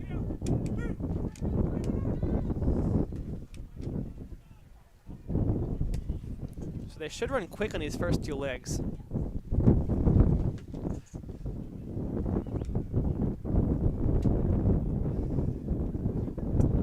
I think it's hard to tell because of the lanes, but it looks like Dover and Exeter are looking pretty good right now. Dover definitely has the lead. The wind is definitely picking up, though. Doesn't it feel like it? Yeah, right as they were going off, the wind really started to go. So that is Dover in the lead over Portsmouth. And it looks like Portsmouth is probably going to take it at the end. I'm guessing that's Jenkins, who is their Lenny anchor. Jenkins. Yep. Unsurprising there. So it's Portsmouth in first. And was it Dover who finished second? They hold on? That's what it looks like to me. I'm just waiting up for results. Yeah, Portsmouth 51.03, Dover 51.69, Exeter 52.02, Co-Brown 52.35, Oyster River 53.67, and Spalding 55.94. That was the first heat of 2 heats.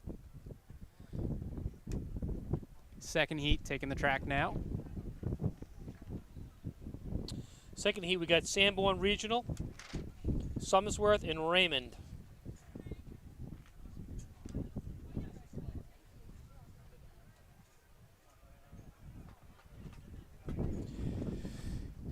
Yeah, so the finals didn't come up on my apparatus here. Did it come up there? Here? Yeah. I didn't see anything. Yeah, he read the finals off. But Yeah, I had my computer up as well. Oh, you did? Yeah. But how come it's not coming up here? Service, I don't know.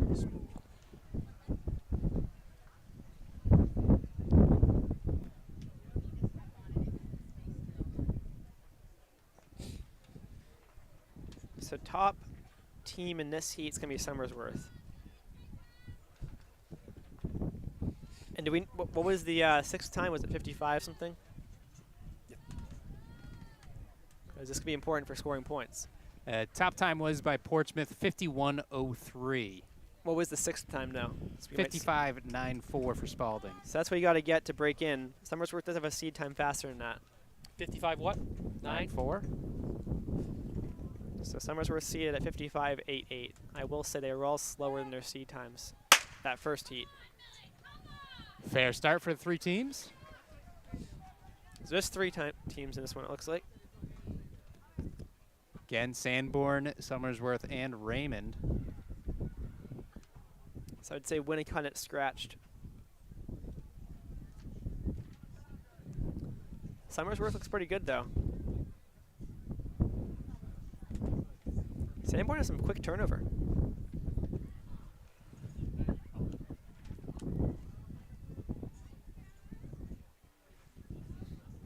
But it is definitely Summersworth in front.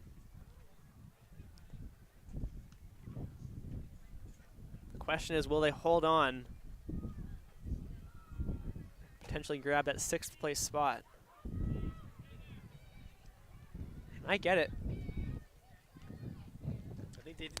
It's gonna be close. I Real think they might have barely gotten it, but I'm not positive. 55-50. There you go. That beats their seed time. Only team to do that. Sanborn Regional comes in. Summersworth 55-50. Raymond 57-29. Sanborn Regional 57-70. Always gotta watch those second heats. Never know who can surprise you. Okay, the boys 4x100 meter relay, brought to you by Runner's Alley, supporting Hey. New Hampshire track and field athletes. Specialty running store. We know them.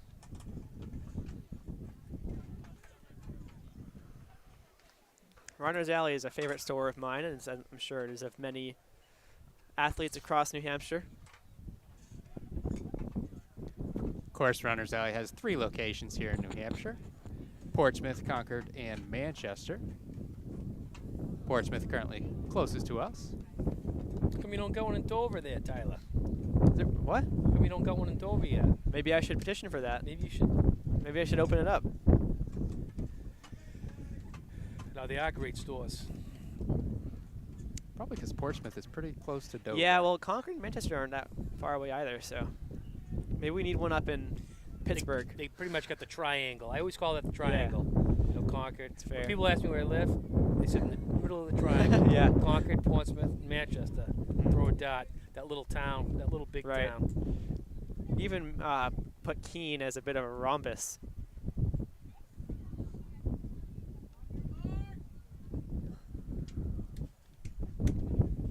So we got Winnicott, Sanborn Regional, Oyster River, Portsmouth, Exeter, and Dover. Some close times here. Oyster River comes in with a 44-52. I imagine Doro's on this. This is going to be a really tight year. Some good ones. Yeah, there's no telling who's going to win this one.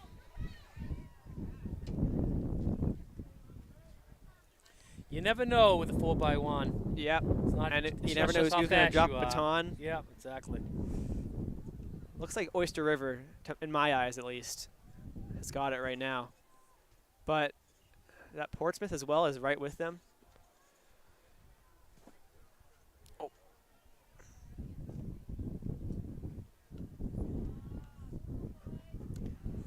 Final exchange. Ooh, it's going to be good. I'm going to say Oyster Yeah, River. Doro. He changed out his Definitely. uniform. Oh, no. Oh. Oh, Good no. hammy. Oh, you don't want to see that. Oh, that's not good. That's not good at all. Especially with states in a week. Oh, no. Oh, man. Does have his coach right next to him, Yeah. but obviously a little bit of a concern there. Yeah, that's not good. They clearly were winning too. But more importantly, Yeah. we get states next week. Yeah. And he's a stud. I mean, he's legit. Oh, man. That is tough to see. Don't know how serious it is right now, but I imagine he might not be racing the rest of the night. Yeah, he looks like he's in pain. I think, Yeah. you know, even if he feels okay, they're shutting him down for the rest of the Mhm. day. Yeah. But You can't take that risk. no. All right, moving on to our second heat. Did you get the results on that one? Because I didn't get it coming up. Sure, I can tell you some results.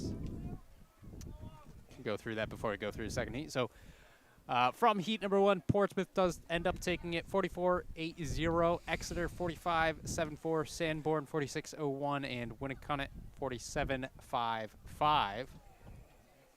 In heat number 2, we should be looking at Timberlane in lane 3, Spalding in 4, and Co-Brown in lane 5.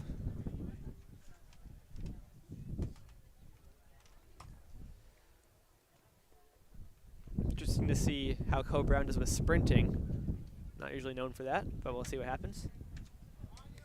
Can you say that a little louder? You get one of the greatest co-brown spinners sitting Not right next at to you. in this time. Man, if that's what, Called what do me you say old? about me when I'm not around? I just want to know. Greg, I'm sorry. Jesus. No, it's fine. At current times, I wasn't even I know, talking about Greg. I'm talking about Greg's sister. And she was of the course, stud. Greg is very good, not just for Co Brown, but for New Hampshire as a whole. Fair start for the 3 teams. I'm cheering for Co Brown now.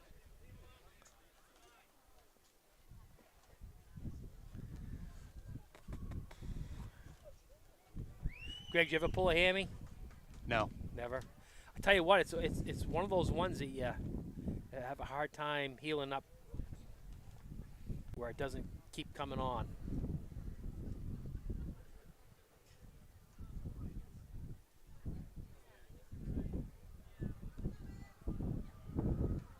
Well, coming down that final straightaway, does look like it's Spalding out in front, Co Brown in second.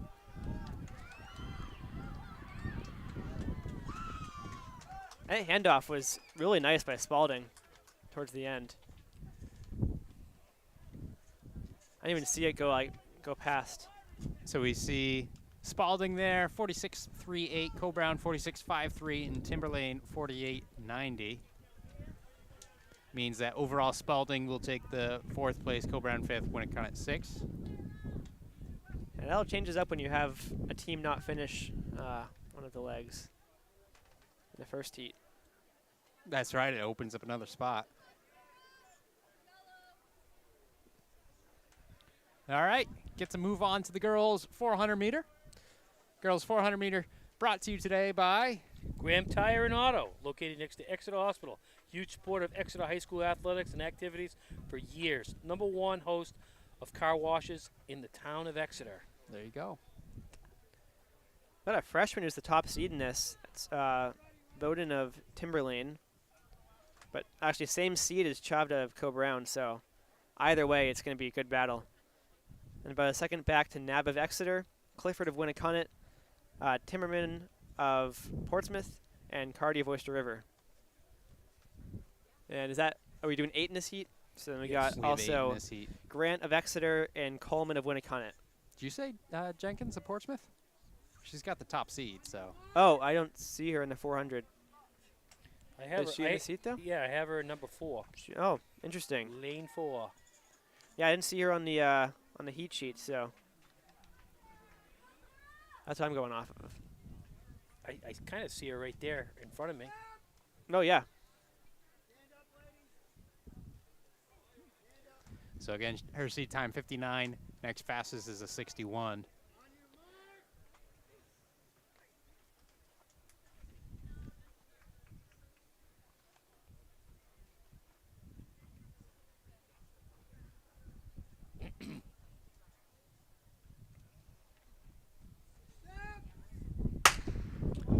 So scrap what I said about the first battle for #1 being really tight.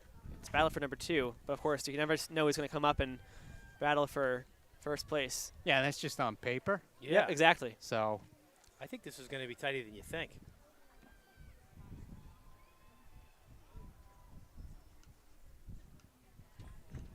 Also, we do know that a lot of these girls have also run the 100 so far, which could, definitely affect their races. Depends who's fresh.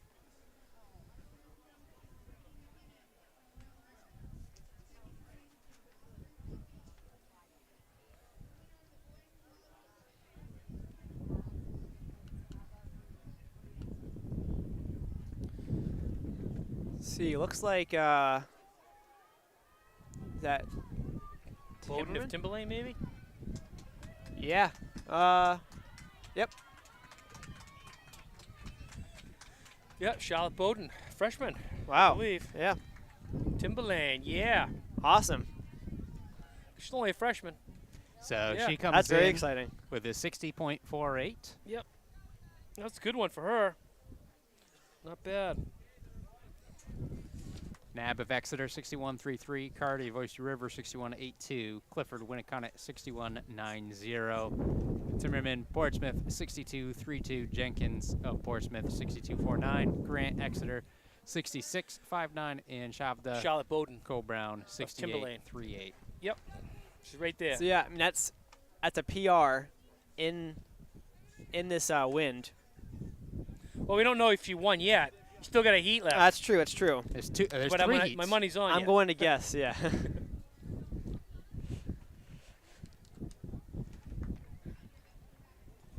So this is heat number 2 of 3. We got Salvatore of St. Thomas Aquinas, O'Neill of Raymond, Pacheco of Winnicunnet, Coleman of Winnicunnet, Clifford of Winnicunnet, Champney of Winnicunnet, Albertelli of Exeter. Albertelli. It looks like. Albertelli, yes, of Bergeron. I'm actually stuck on this one. Mackenzie Champney. I would just call you Mackenzie Champ. Yeah. Well, we'll see. Maybe she comes from heat 2 and wins it. We still have a Heat 3 also. That's true. So maybe she'll come from heat 2, take the lead, and then heat 3 will take it back from her. Well, I want to cut it in this one. Half the heat is Winnicunnet.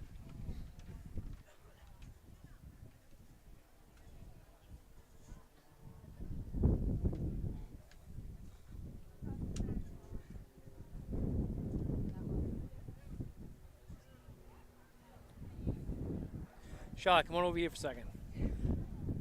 How'd that race feel? It's all right. Did you think you're going to win it? No. No? Jimmy, we can't hear her. Oh, you can't hear?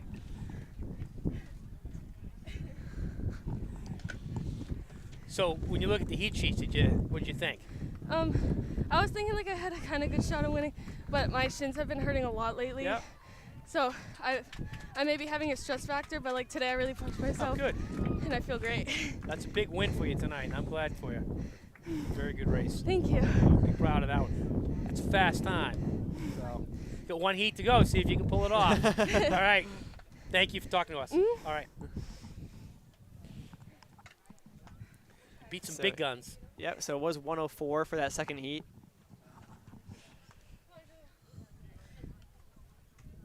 So we got one more heat left. We got Karam of Exeter, Kudalitis of Winnicunnet, Bariamis of Portsmouth, and Frank of Timberlane. All right, girls hurdles winner from Exeter.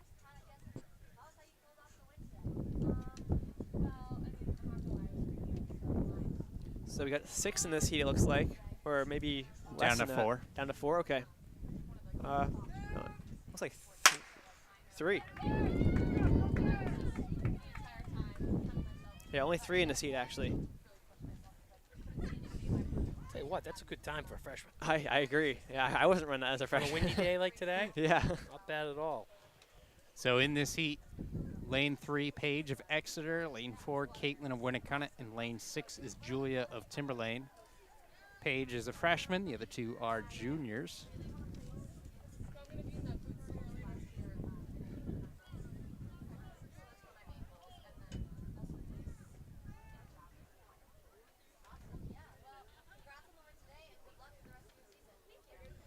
So we're approaching 45 seconds here, heading towards the final straightaway.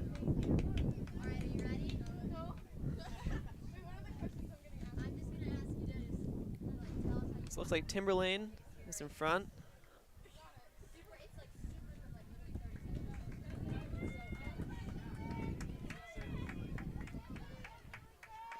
Not a bad time from heat 3.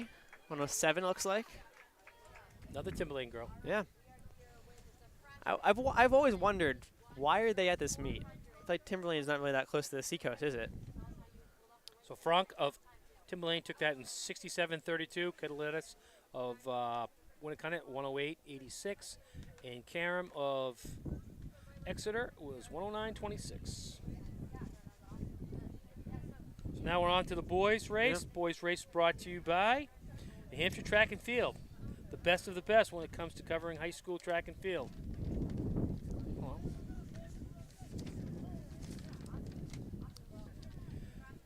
First heat, So, we got Schweiss of Oyster River, Prue of Exeter, Harper of Raymond, Ash of Sanborn Regional, Bowden of Timberlane, Grant of Exeter, Pittengill of Timberlane, Lapierre of Winnicunnet. So Brady Ash. yeah, he's one of the best. Yep.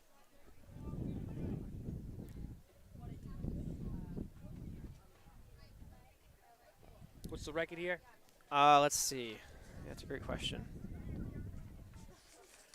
Record is, wow, Billy Powers. He ran 50.66, so he's seated underneath the record. We can see a record tonight in this one. This could happen. Yep. It's a little windy. If it calms down, could happen. I mean, he's got a pretty solid gap on that record. Would come in with a seat? 50.16. Yeah. Now, I'm not sure if he broke 50 last season. He may have. I'm not positive on that though.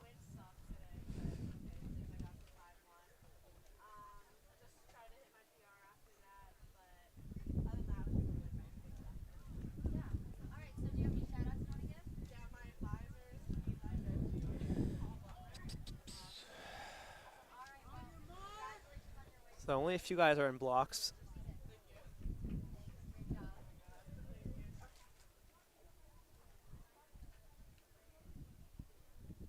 Great job. Definitely doesn't seem that windy right now. So No. let's see what happens. It's good. This could happen. You know what I tend to see is that for some reason picks up right after the gun fires. Yeah, Ash already looks pretty good. Making up that stagger. I mean, you definitely got it at your back over there. Oh, yeah, you gotta. If I'm on the back stretch, I'm just letting the wind take me and then really using that effort in the home And stretch. then that adrenaline Yeah. coming down the home stretch.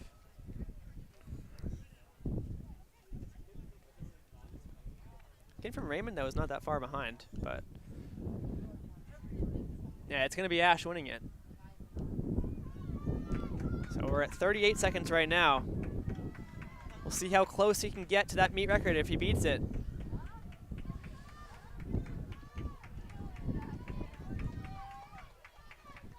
It's like just over if I had to guess. See, look, kid from Raymond's pretty good runner, too. Yeah. And Joe Harper finishing second place. So Ash takes that 51-54.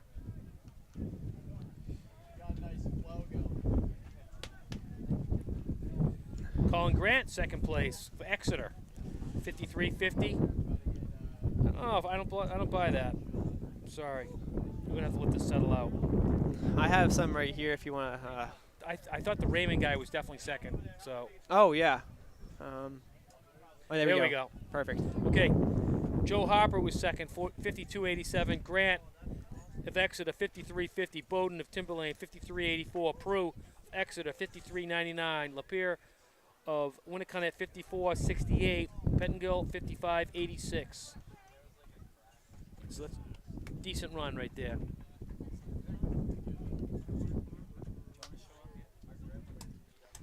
Hey, Peter? He was here about half an hour ago. Oh, yeah. No worries. Somewhere.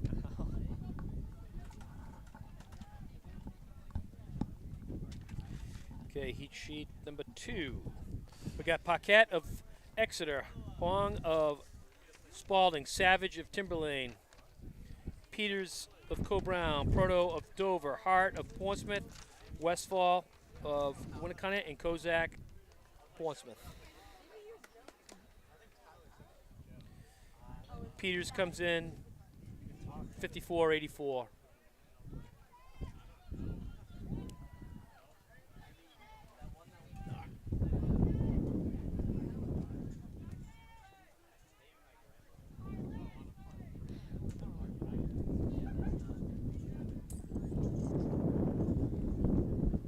So I think Ash is going to be safe after this heat, but we never know.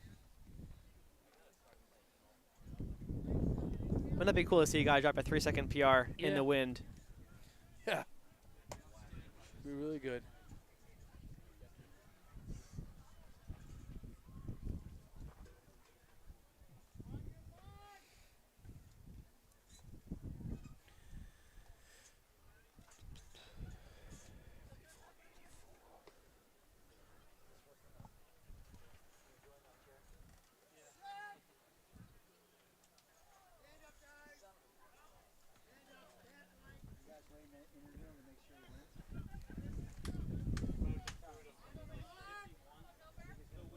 Okay, heat 2.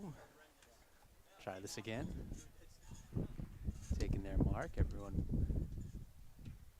motionless. Come on, Carl.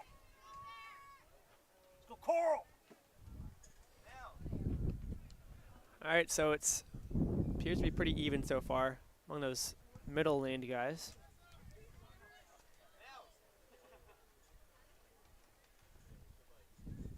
Too tight to tell right now. Yep. It's going to come down who's the toughest in the wind. Yeah, it's anybody can run quick for a 200 with the wind at your back, but this is the real test right here. Is that Lapierre from Winnicott? That outside lane's holding himself. It's hard to tell, but he definitely has a bit of a gap. It's starting to even out a little bit now. Yep. Wow. But he's going to hold on, though. So, yeah, 56, 57, or maybe not. Timberlane was pretty Timberlane cool, was right too. there, yeah. He Could have been a late second dive for the line. You never know. So Savage of Timberlane takes that. Wow. Nope. He's just Oh. changed it. I'm not even going to say it. So We'll look wait. at- Yep. We have a replay on that. Westfall of Winnicott at 56.77. Savage 56.85 out of Timberlane. Peters 57.01. Proto of Dover 57.40. Hung Wang of Spalding was 58.23. Paquette of Exeter 58.43. Kozak of Portsmouth 58.47.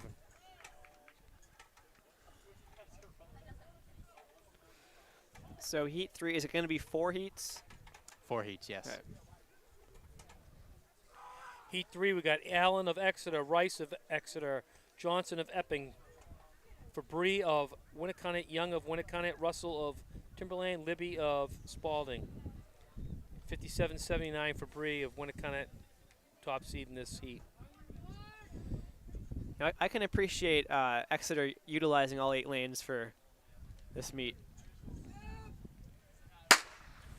Fair start. They got to get in before sunsets. Yep.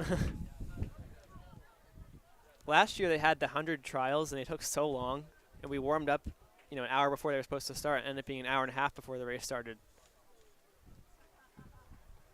Yeah, they're moving on pretty quickly today, which is nice.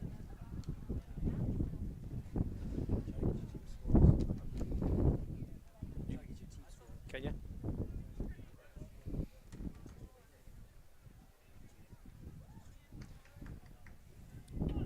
So while they're underway, you can take a look at the team scores. You got him? Oh, yeah. You're the man, Greg. On the boys' side, after 8 events, Co-Brown's in first with 58. Winnicott second, 39. Oyster River third, 35. Exeter fourth with 30. Portsmouth fifth, 29. And top 6, Spalding, 19. Take a look at the girls in just a moment. And who was that of Exeter taking the win there? That's Andrew Allen. Nice. That's definitely the younger Allen. Yep. That's brother. Looks just like him. Freshman bucket, so kind of just take us through your race and pull off the win today. Guys, make sure you, if you're watching at home, make sure you check out some of these interviews. It's going on. They're on social media and being posted on YouTube as well. Just heard Just read him up. Addison talk about a puke bucket, so Okay. that's exciting. All right. Now, wouldn't it be Thank you. funny if we saw someone come up and surprise us with a win from the 4th heat? They're calling love it it. early. I'd love it. That'd be This- awesome. This point in this season doesn't typically happen. Yeah, I don't think it's going to happen. Heat 4, we got Zatko of Co-Brown, Grand Mason, Summersworth, Berto of Co-Brown. They all come in with 59s. As these guys take off, we can take a look at the girls' scores. So after 9 events of the girls, in first place, Exeter with 56, Co-Brown second with 47, Oyster River third with 42, Portsmouth fourth with 35, Dover fifth with 32, and rounding out that top 6 is Winnicott with 15. Close battle right now. Got a barn burner. Stagger, though. See how it shakes out.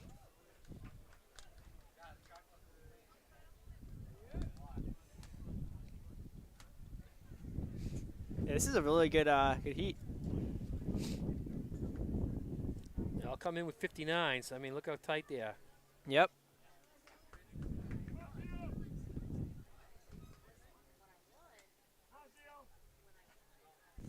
So is one of the Co-Brown going 1-2 in this heat.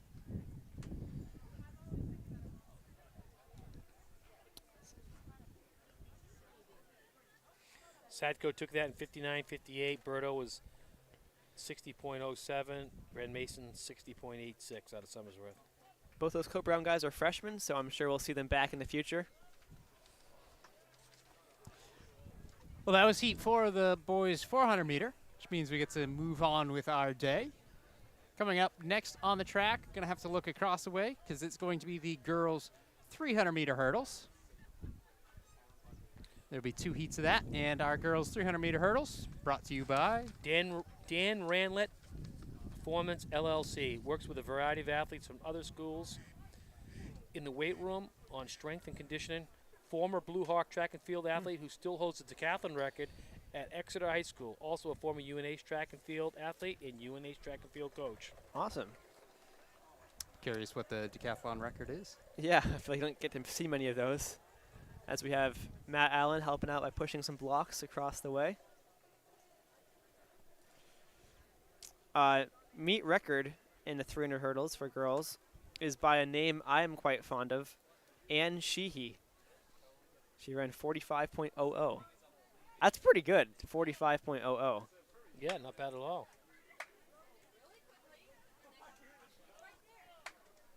That's basically like she would be with the girls who were in the 400 ahead of them through 300 meters by going over hurdles. So we just talked about team scores. Well, if we look at the history of the meet, on the girls' side, Exeter won in 22, 19, 18, 17. So that's 4 in a row, obviously. A year with no track and a year with no invites in the middle of that. And again, so that was Exeter, 4 in a row. They're currently in on the girls' side, first place. See if they can continue their day. Yep. Yep. On the boys' side, 2022 champions was Oyster River. Yeah, he called me and told They're me how good currently you've been running. You're in right on fourth it. place with it. 437. Today wasn't bad. The wind was just. That's what we were saying, yeah. Hey, I have one piece of advice for the 800. I haven't seen you do well with so far. Just get out hard. Yeah, I tried today. 16. I Didn't go well. No. Yeah, I guess that's a big thing. You got to skin out. Tyler doing some coaching right now. Yeah, but no, that's fine. Looking around, looks like hurdles are almost done being set. Might be all set now. In this first heat, we got Ross of Co-Brown, McVicker of Exeter, Bartel of Exeter, Carter of Portsmouth, Lignus of Portsmouth Christian, Boston of Spalding, Weeks of Portsmouth, and Reynolds of Timberlane. Top seed comes in Carter of Portsmouth, a 52-55, and she's a freshman. One of 2 freshmen in this heat. So we had a lot of young studs. It's good for the sport.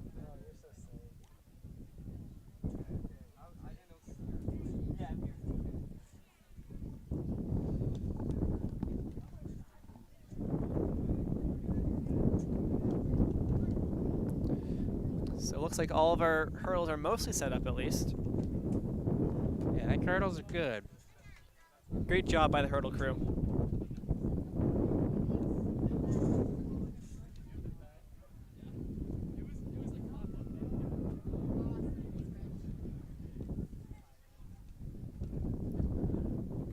Tell you what, that wind is kind of cold right now. A little bit chilly, at least if you're sitting around. Yeah. Anybody who's running is not going to feel cold, but if you're just standing around waiting for your race, it's not going to be great. Definitely, if you're inexperienced, don't know to layer up for meets. That's something that can really come to bite you. See, you're sitting in the shade. I'm sitting in the sun. I'm still nice and Oh, warm. that's fair. That's fair. Yeah. Yeah. I all also, get is the I also wind. have a little bit of a wind block in the sun, so I'm probably doing better than most. Yeah, I guess you're able to wear short sleeves. I am not. I'm cold right now. Little Slago, he's saying like 30 degrees. Of course, it's probably 70 degrees, and he's literally feeling up right now. Big talker. Mr. Antarctica. Yeah, I don't know. I would not want to race in this. Here we go. But sitting First around. heat of the girls' 300-meter hurdles. Again, this is the fast heat. We can take a look at who's getting that first hurdle first. And it does help with our stagger. Of course, from there we gotta try and figure out what lane they are. I believe that is actually Weeks out there in lane 7. Although on the inside, lane 1, Ross, Yep. looking pretty strong right now. And it is going to be Ross off this turn. And actually, Ross and Boston currently 1-2. This is where Ella Carter's making a move right here, though.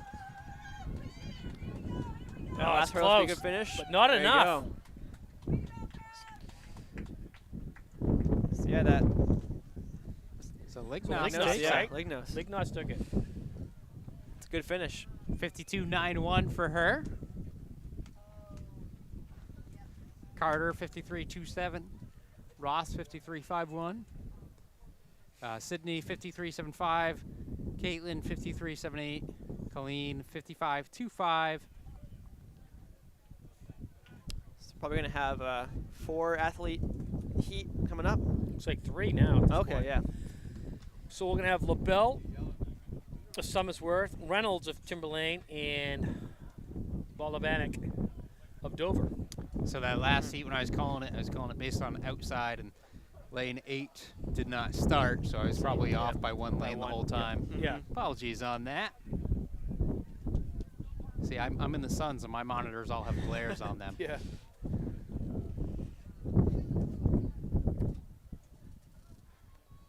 Okay, heat 2 of 2. Well, it appears that even if your monitor's in the shade, you can't call finish line winners. Fair start for these two. So now we only have 2, huh? Oh wow, yeah. Yeah. I couldn't see that second girl for a second because she was blocked by some people. But they look pretty even so far. I believe Dover is out in front, Jordan. Yep. Although Audrey doing some work to catch. Jordan still out in front just a little bit.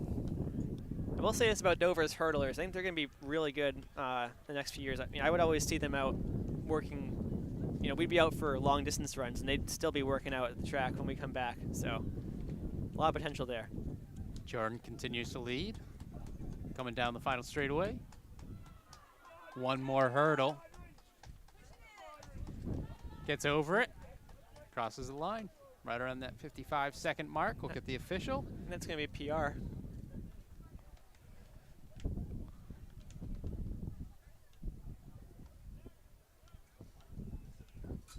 And official time coming up shortly for Jordan. That was my phone number growing up, 5684. Really? You still Yep. remember that? Oh, yeah. Oh, it still is. Still the same phone number. Still have the hard line in there, 5684. I still remember our non-existent, no longer existent home line. So LaBelle took that. Waiting for, and no, they switched it up again. Balabanek ran 55.28. LaBelle was 56.84. Hey, what were you saying earlier about Sheehy 45 seconds? Yeah, it's the record. Is that your sister? No, Sheehy. Oh, Sheehy. Yeah. All right, on to the boys' 300-meter hurdles. We've got 2 heats of that. And sponsor for our boys' 300-meter hurdles. Is Mary Strathern with Variety Realty. If you're looking to buy or sell a home, there's no one better. Yeah, if my sister did hurdles, I think she might die. No offense to her.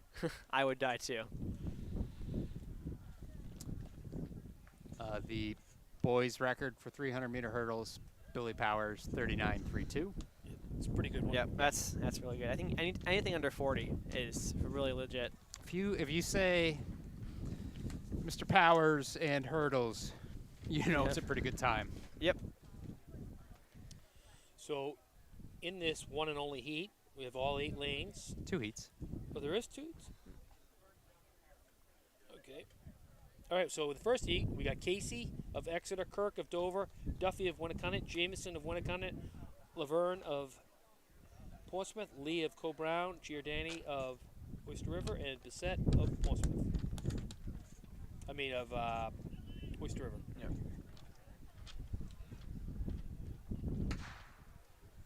They're off. Jameson comes in with a 42.60.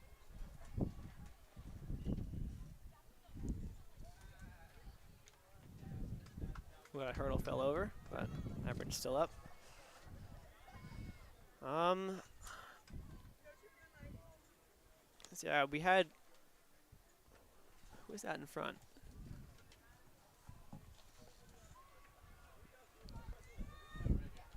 Looks like lane 4. Probably Jameson then. Yep, Ryan Jameson Yeah. won it. He's our top seed. He got second earlier tonight, Final hurdle. Yep. 110. Well, he got first here. So he's pulled up 18 points for his team. Yeah, that's huge. Freshman too, right? Is he a freshman? Yeah, he is. Wow. That's awesome. I had a freshman teammate my freshman year win the state championships in the 300-meter hurdles. That is very He impressive. never placed again. He never Really? won it again after that. No, Huh. so it was a real fluke. So we saw Jameson take that 42.22, 42.22. Yeah, I said enough twos. Put it this way. Jake Lovern, 43.30 for Portsmouth. Duffy Winnicott at 43.74. Lee Co-Brown, 43.85. Kirk Dover, 45.16. Casey of Exeter, 45.31. Caden Oyster River, 46.32. And Micah of Oyster River, 46.75. Sorry, Jimmy. So Heat 2, Fela of Oyster River, Boston of Spalding, Kelly of Portsmouth, Kramer of Raymond, Kerrigan of Portsmouth, Winters of Dover, Gardner of Portsmouth, and Brisson of Raymond. So to finish that story, he won it as a freshman. His senior year, he was our 5th best hurdler. Oh my gosh. And I think we might have went 1 through 4 in the state championship. We put 5 guys, I think, in the top 6. That's ridiculous. So He was sixth? he was our 5th or 6th. I mean, he was our 5th best hurdler Yeah. by then. And he won it his freshman year. But he was like a grown man his freshman year. He just never developed Yeah, after yeah. that. Was part of the 1-2 punch of the 110 hurdles. And the 300 hurdles was loaded. I mean, it was good guys, but they just like feared one another. Yeah. And they didn't go after each other. This kid snuck up and won it. Well, that's what I was kind of saying about Kavanaugh today in the 1600. How she didn't fear anyone in the race. Now, sometimes you just got to go out and take it. The girl in the Timberlane girl that won it. Yeah, exactly. She was freshman. seated Yeah. second or third, Exactly. but she took it right to it. Mm-hmm. That was the first question I asked her. I said, "Did you think you're going to win this race going in?" Exactly. She said, "No, but you never know, right?" Well, I think that kind of helps Go you there and sometimes. run it. If you really are kind of not expecting it, just we go into it with nothing to lose. That's the one good thing about track. You line up at 0, 0, 0. Mm-hmm. If you lay it out there, Well, I feel like if you're expecting to win, you end up running scared. What do you mean 0-0-0? Time on our clock currently says 55.9. Oh, it reset. Here we go. Heat number 2 of 2 for the boys 300-meter hurdles.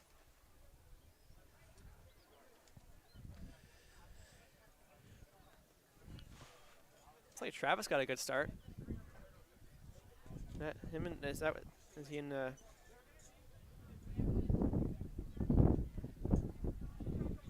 No, I don't think that's him. Is it? So coming onto the Couple- straightaway. Looks like it is currently Kramer of Raymond. I was looking at the other heat. I was Donovan Winters, who was leading for a while from Dover. Clay Noah Kramer, Brisson of Raymond takes that heat. 45.02. Josh Kelly, 46.62. Actually, Clayton Kramer takes that from Raymond. A lot of good Raymond performances. Yeah, they're Once doing again, good. from a small school. Gardner of Portsmouth, 46.89.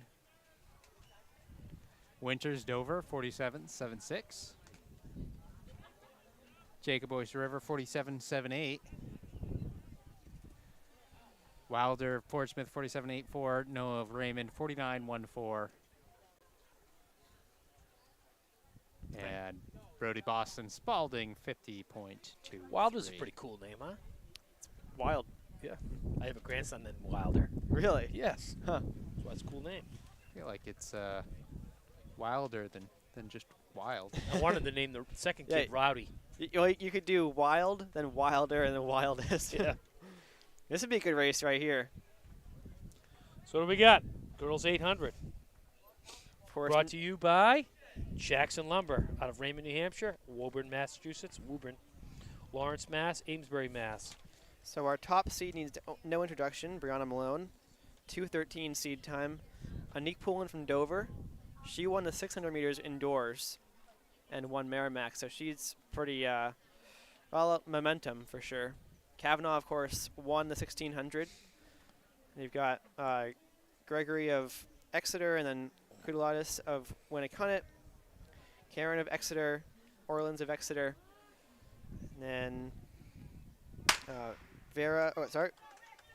Banifato of Oyster River, Vera of Portsmouth, and Perrin of Coe-Brown. Is that just 10 in this heat? Looks like.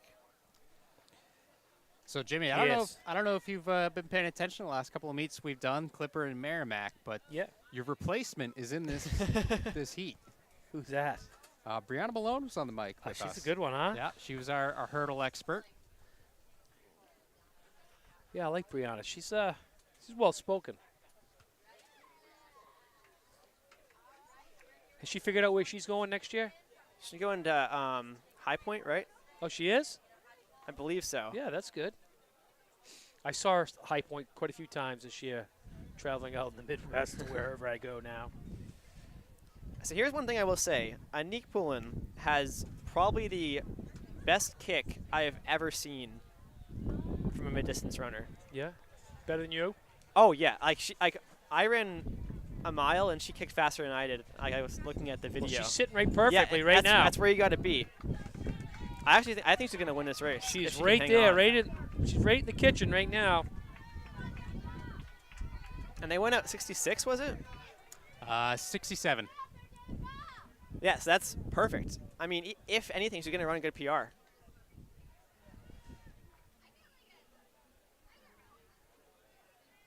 So she plays soccer. Boy, I'll tell you what, she's making her feel the heat. Yeah. And this is awesome. When do you pull the trigger? She gonna go now? I think. Meet record set back in She did it. 2014. Yeah. Hannah Parker 208. Now Malone, is she gonna have a response here? I think she will. Yep. Yeah, right there. And I also wouldn't. I it's gonna probably be would have waited on interesting. that turn. Yeah, but you never know what's gonna happen in this home stretch. It's gonna be a fast time. So yeah, Malone's opening it up. She's got the kick. Malone's got a real good kick.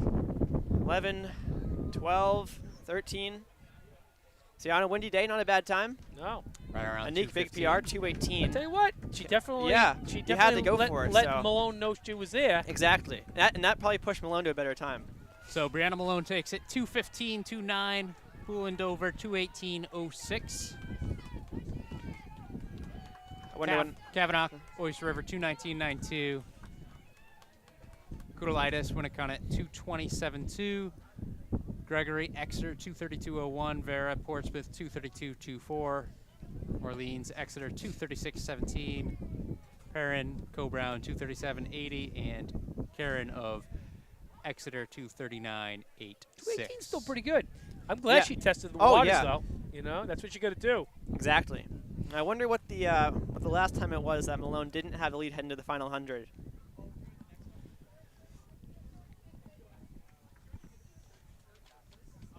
Yeah, and Nick's only a sophomore as well, so Right. So she'll have her a lot day. of room to improve.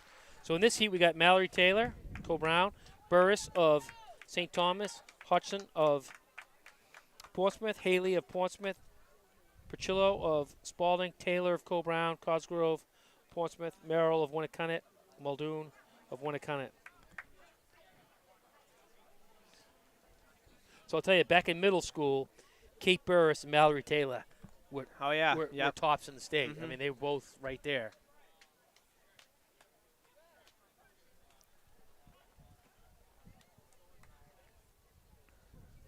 I mean, were they both state champions? Well, both close to it. I, I mean, they no, were both. I think Burris was. I know Taylor that. was I think one or two. I mean, she was right up there. wasn't she racing like Malone back then? Yeah, it was Malone, Taylor Fisher. was, yeah. Yeah, it was Malone, Fisher, and her.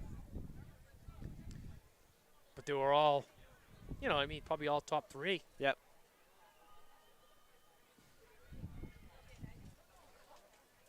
So, looks like it is Taylor in front. I can't remember all the individual stuff. I just remember collecting those state championships for good teams. How humble. I know. Sheedy gets to talk about his mile record. I got to talk about No, yeah, something. you're good, Jim. I'm not one to judge. Burris taking this. Going in the front.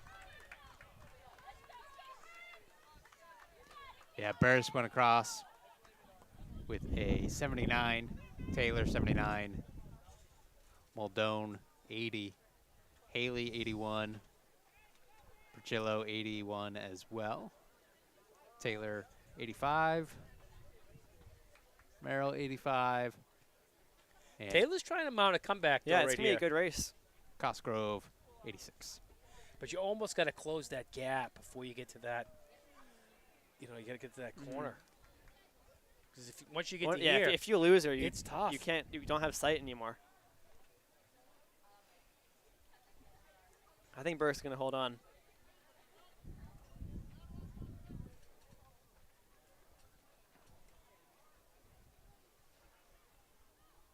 Sometimes in the wind, though, you can't hear steps. She's fine. She's got it. Yep. So 235, I'm going to guess, is what it's going to be roughly. 36.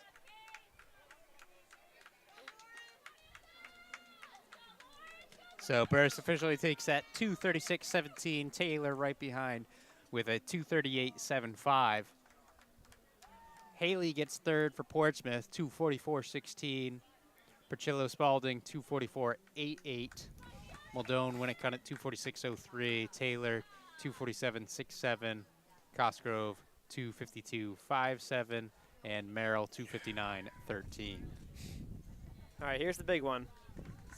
Boys 800. This is going to be a really good race. And that is brought to you by Roly Holler's Bagels.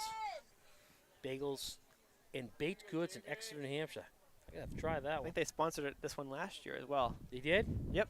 I remember in our interview with Who'd them. you do this meet with last year? Jeremiah Payer. Pear? Yep. Yeah, he beat me on that home stretch.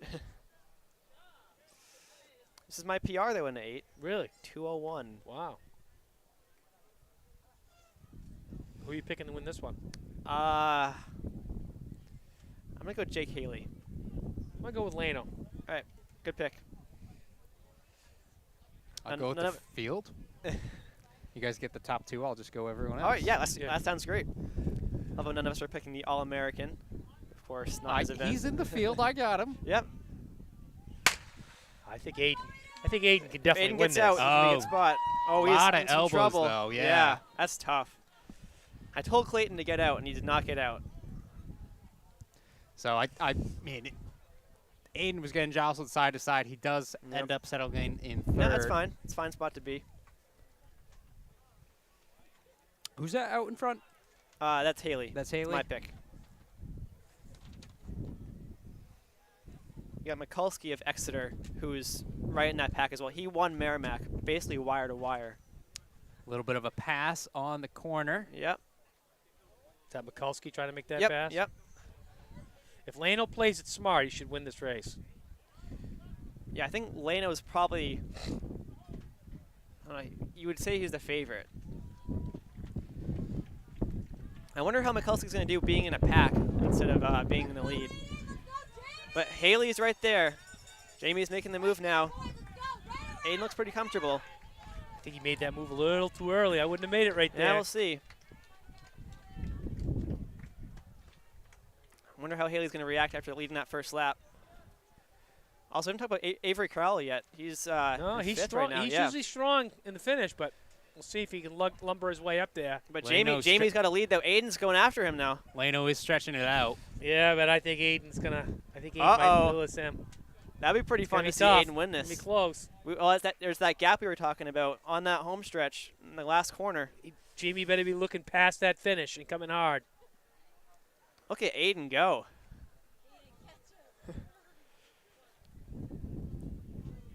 Yeah, Jamie's holding on. Jamie's holding on. He's taking the glance over. Oh, yeah, he knows he's there.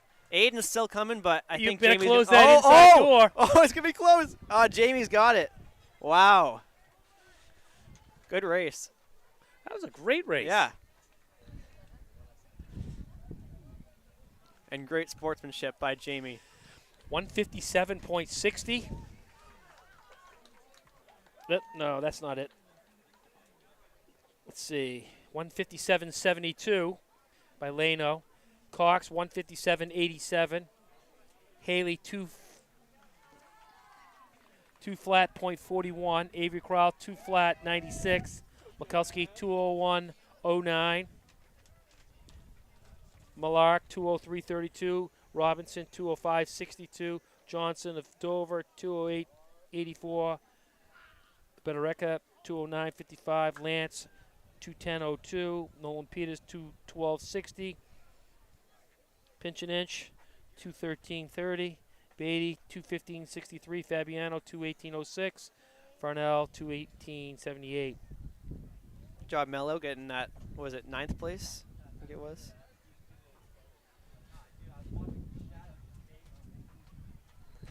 Just heard Jamie say he saw some shadows from Aiden. Man, that was a good race. Yeah, that was awesome. What was the record for that one? It was Winslow, my Winslow, freshman year. 154 or something like that? No, it wasn't that fast, actually. I think it was like 56. Let me look.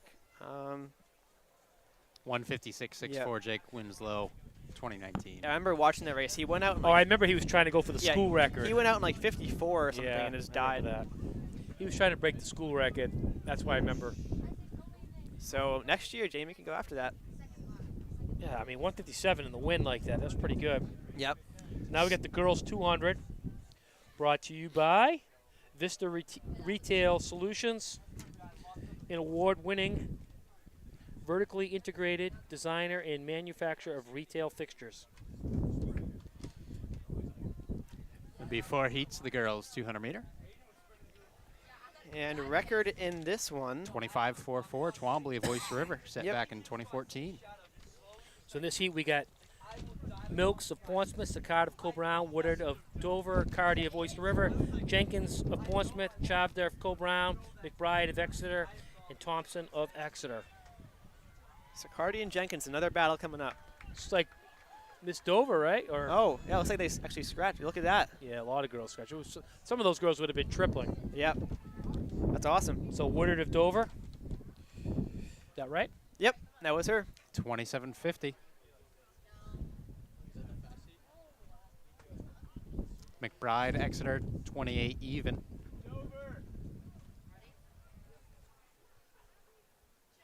Thompson from Exeter, Might be also might be 28 premature though. even. That's Nope. just one heat.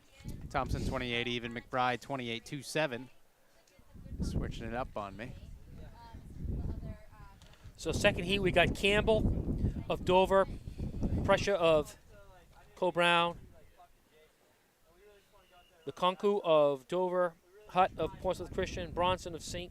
Thomas Aquinas, Metcalf of Portsmouth, Clifford of Winnicott, and you of Oyster River.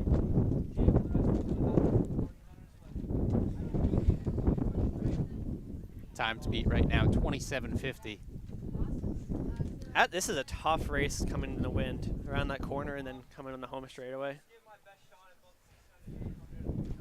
Yeah, definitely not ideal conditions to. This is one of the ones where you wish you could switch the start. Yep. Go the other way.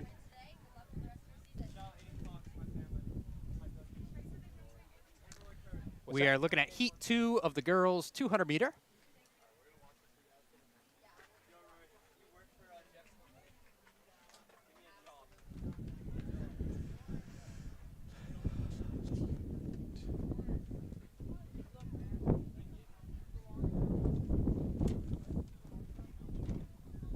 think the time's going to hold up? I think so.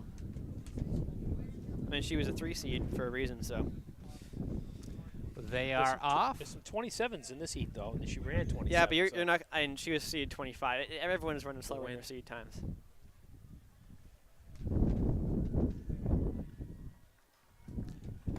Pretty much coming into the wind right now.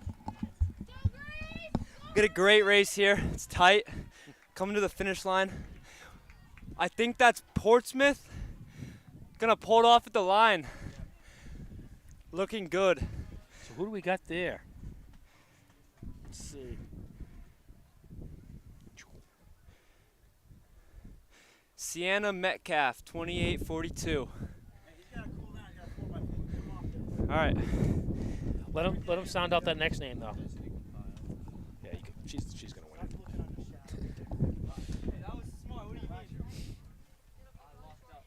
For one, that was Jamie Lano, 800-meter champion.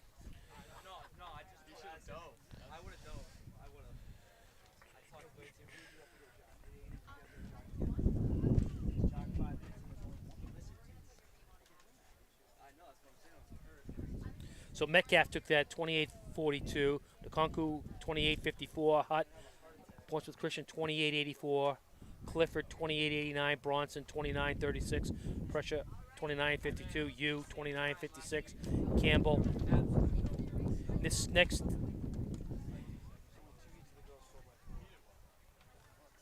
Heat 3, we got Pacheco of Winnicott, Dean of Oyster River, Canush, Oyster River, Johnson of Timberlane, Champney, Winnicott, Wheeler of Exeter, Seaman of Exeter, and Salvatore of St. Thomas Aquinas. Aquinas. Girls, after 13 events, 13 of 18. Top team with 88 points is Exeter. Co-Browns in second with 74. Oyster River third with 48. Dover fourth with 44. Also at that fourth mark with 44 is Portsmouth. And then sixth is Somersworth with 22. That's a pretty close, only 14 points. Boys, 11 events scored. Co-Brown in first, 80 points. Winnicott second, 56. Portsmouth, 47. Exeter, 41. Oyster River in fifth with 35. And Spalding in sixth with 19. All right, here's our next heat up. Heat 3 of 4. So it would appear that Co-Brown's pretty safe to win the boys' side of things. Just jinxed it. I'm good, thank you.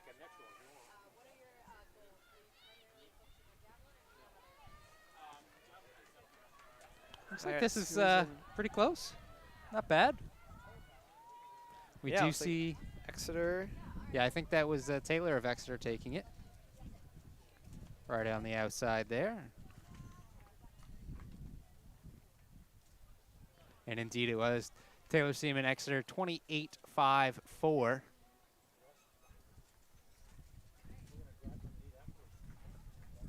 You can see second was Mackenzie, 28.83. Isabella got third, 29.14. Those might be pretty close to scoring. Abby, Oyster River, 29.62. Well, now I'm curious. Because if the winning time was 27 something. Kona Shook, Oyster River, 29.97. Pacino, Winnicott, 30.06. Caroline, St. Thomas, 30.34. And Heat 3. So Taylor Seaman moves up for a tie in fifth place, so they'll end up looking at those, reading them a little bit closer and breaking that tie as needed. More Exeter points. But Heat 4-4 on the track now. In our fourth and final heat of the girls' 200-meter, we have Abigail of Dover and of Exeter, Nicole of Dover, and Maggie of Portsmouth. An abundance of Dover in this heat. 50% of the girls in it.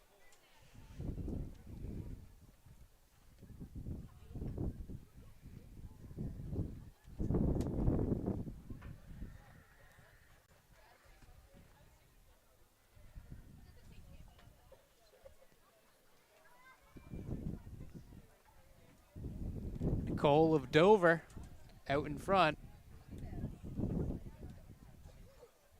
Around just over 29, I think.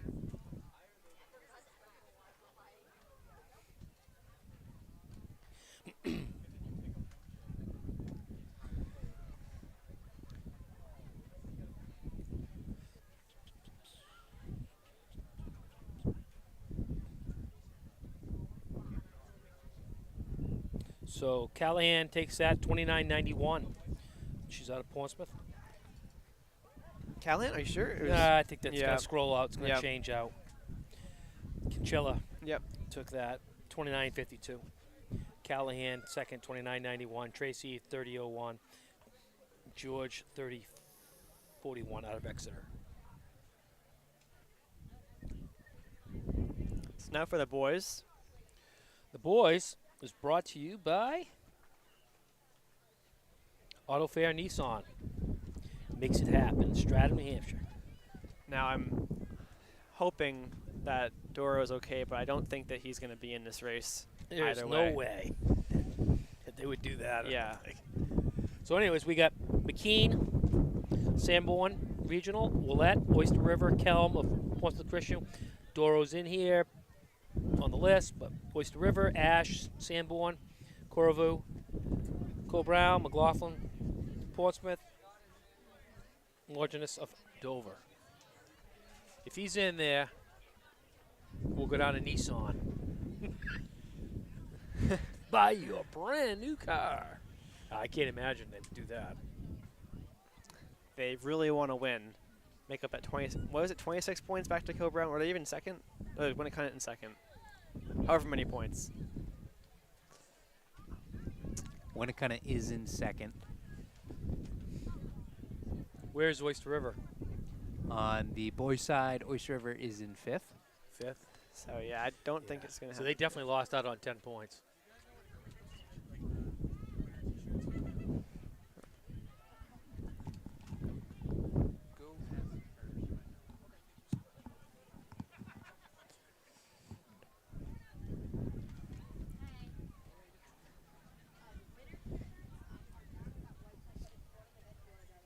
And we just got visited by our shot put winner. Might have sneakily had him go see the interviewer without That's him a realizing smart move, yeah.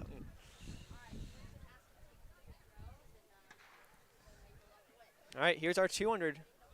Again, Here they fast go. heat of the guys. Heat 1 of 5. I do see a gap in that middle lane. And let's see.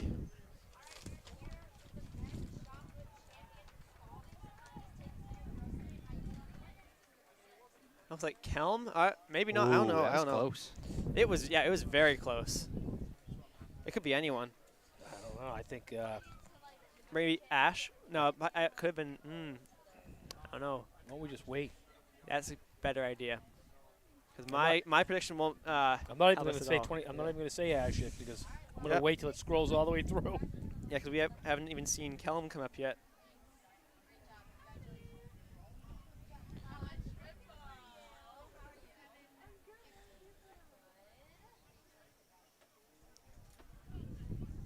Let's see. Yep, Tim Kelm has not come through yet. He's the only guy with a shot. It's like waiting for elections.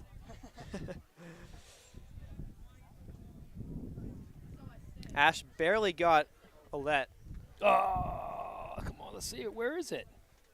Oh, it has Kelm as DNS, but he did finish that Did. race. So, oh man, they're wait. Oh, so the guys are waiting right there. They're not sure. Two guys who have already won events. Who's going to score 20 points? Oh, Kelm comes through. Oh my goodness. Wow. Kelm wins it by point. Well, That's why I didn't say yeah, anything. Exactly. Yeah, I think technically Tim won, but same time pretty much. So yeah. Kelm took that in 23.39. Ash was second in 23. It's funny 39.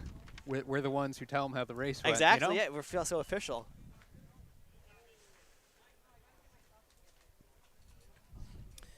So yeah, 23.39, 23.39. How about this? Willette 23.41. That's awesome. That's what you want to see. 200ths of a second between 3 guys, and they came in. They did tie. First. 339 if you're curious. No, hey, yeah, first. They didn't split you up. Oh, nice. Yeah. So you guys Tied for first. Awesome. I never seen that before. Yeah. Fair start, heat number 2. Wow. Oh, I mean, we saw you the never know. replay. It's just Yeah. like they Oh, were yeah. right there. you never know. Maybe there will be a winner from this heat. So. Heat 2, we got Madeira of Spalding, Daniel of Portsmouth, Doherty of Oyster River, Poe of Portsmouth, Cochran, Winnicott, Reardon of Exeter, Bradley of Sanborn. Hey, so is that possible? You can get a tie. I don't know how they're gonna figure that out, but I mean, technically it's possible. Have I ever seen it before? No. I haven't either. I feel like maybe if it were a state championship, they might go down to. Oh, they'll the thousands, still go but- down to 1,000. Okay, yeah. But So Dory took that 24-10. Well, I'm not going to read it again. I'm not going to do this till this comes up. I'm playing this game. I believe he was the first one to cross. If Doherty I remember was? correctly. I can Yeah, tell you looks like lane it. 3 Yep. was. Yeah. So Okay, yep. So that should be right. Doherty takes it 24-10. Poe 24-19 out of Portsmouth. Daniel of Portsmouth 24-48. Cochran Winnicott 24-49. Reardon 24-79. Lassard 24-92. Madeira 25-24. Bradley 25-53.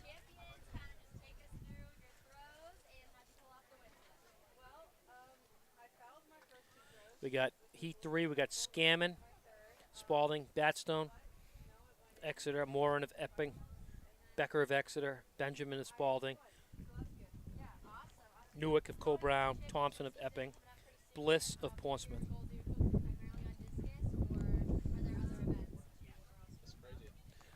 I've never seen that before.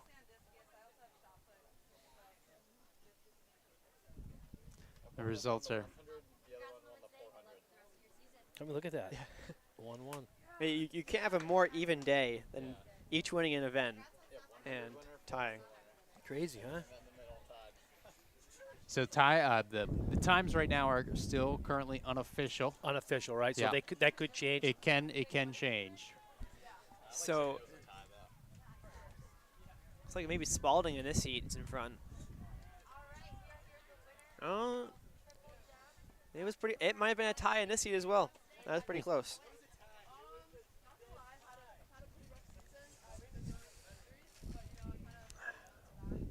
Yeah, I don't know. I think maybe Spalding by a hair, but that's, who knows? And our camera not 100% on the line.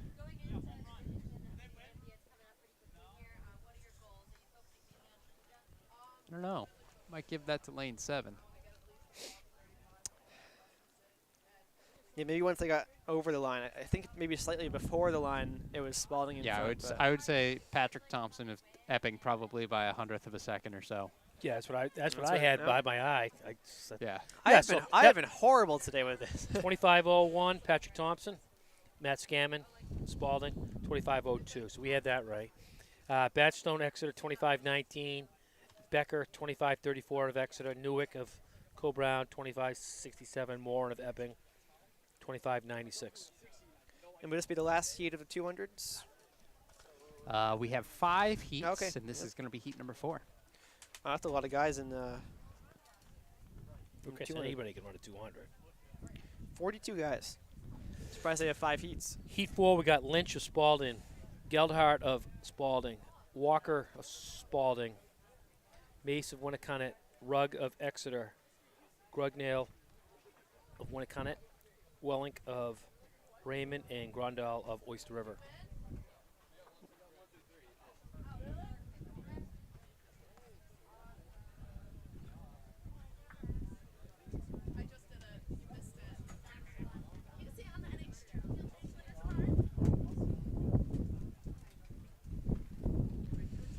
That wind is blowing now.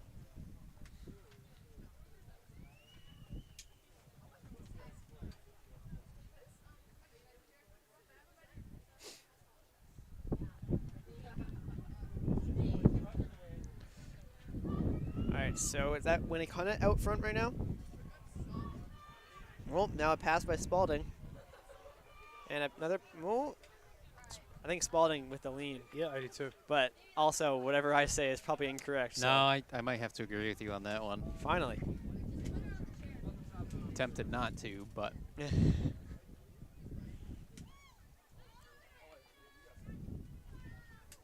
yeah, it's close though. Wow, 100th of a second, just like we We've thought. had some really good races so far. Isaiah Walker, 25.44. I'll take Benjamin a Mace, 25.45. 4th, 5th, and 6th should be pretty close as well. Lynch, Spalding, 26.06. Welling, 26.35. Geldhart, 26.36. Gondel, 26.38. Grugnell, 26.62. We kind of started off with a lot of blowouts in our, first few heats of the 100, and now in the 200, every single race has been, really like a dead heat. Heat 5, we got Young of Winnicott, Durkin of Portsmouth, Hochter of Spalding, Robin of Winnicott, DeAndre of Dover, Boucher of Timberlane, Takir of Timberlane, Dempsey of Timberlane. What are you guys looking to do in the championship season here? Are you guys trying to pull off the sweep at T2s or what?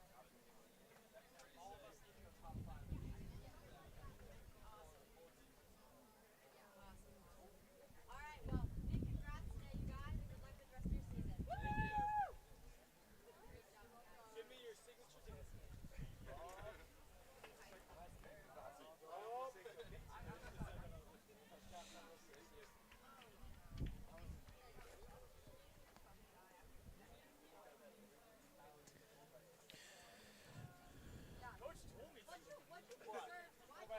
All right. Looks like they are not in the blocks yet. I don't know what's going on. Looks like we got a white flag now. Just got to get the. Looks like first command's given. Yep, they're in their Good. blocks.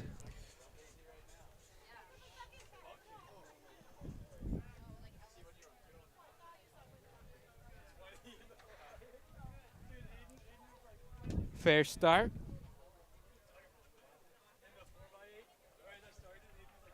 Looks like almost a full heat. 7 of 8 here.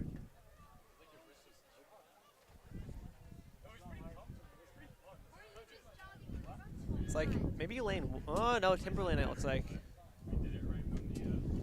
Yep. Timberlane took that. Looked like to me. Wow, nice little trio of Timberlane on the outside. Yep, it's a pretty clear Timberlane right there. 25-6-5. To cheer.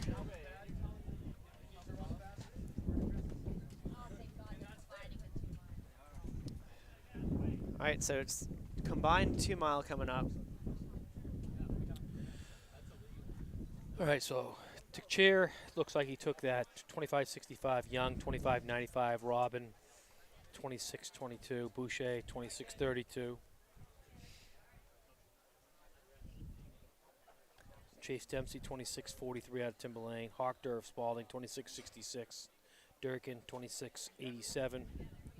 So now we have the boys And girls. and girls. Wow. So this is interesting. They got the girls in the waterfall, or like whatever it's called, second row, and the boys are on their own waterfall at the start. I'm not a real big fan of this, but Yeah, because you're gonna have some lap runners coming up, most likely. 3,200 meters is brought to you by the Exeter Run Club, and that's a Facebook.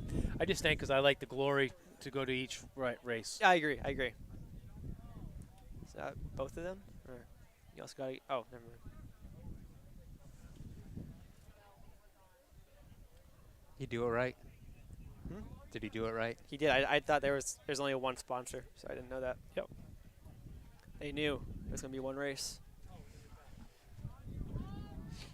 So the girls, we got Mackenzie Cook, we got Royce of Winnicott, Blanchett, Dover, Larson of Coe-Brown, Burness of Winnicott, Backrack of Dover.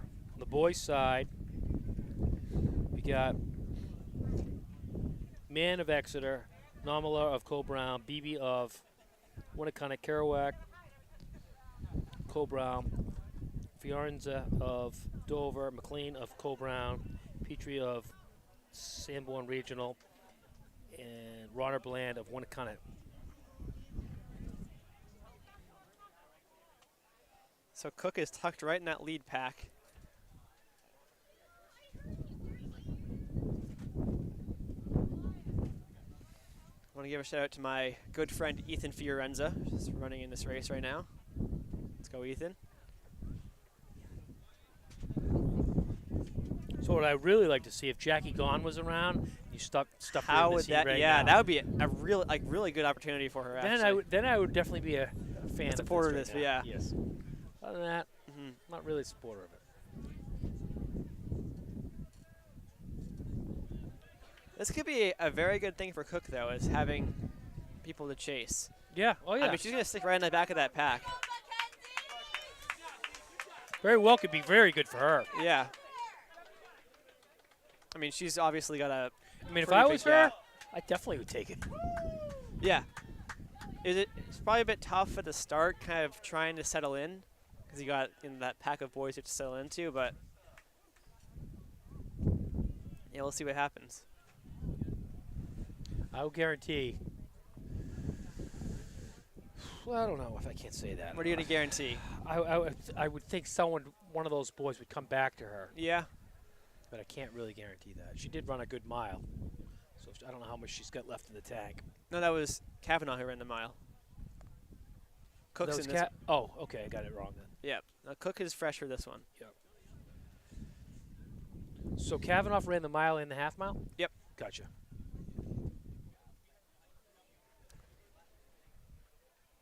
It's thinking about having a really good duo is it's hard to tell who did what.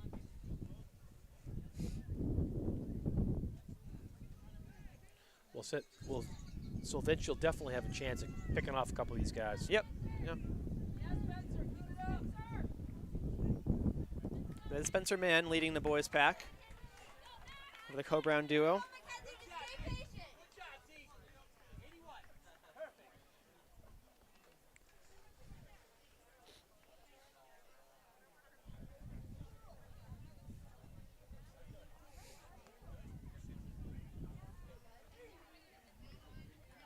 Also, while the 2 miles going on, I want to take this chance to say go Celtics. Yeah. How about if the Celtics get out to a lead tonight, we don't get cocky and then get our teeth kicked in? Exactly. Had amazing third quarter in Game 7 and a horrible third quarter in Game 1. Because I'll tell you something, Jimmy Butler comes to play. All right, Tyler, I got a task for you. You want to do double duty? Oh, boy. You want to jump behind that and see if you can't follow our girls' Yep. leaders? Oh, will do. All right. Let's see if I can slide through. Twister. There you go.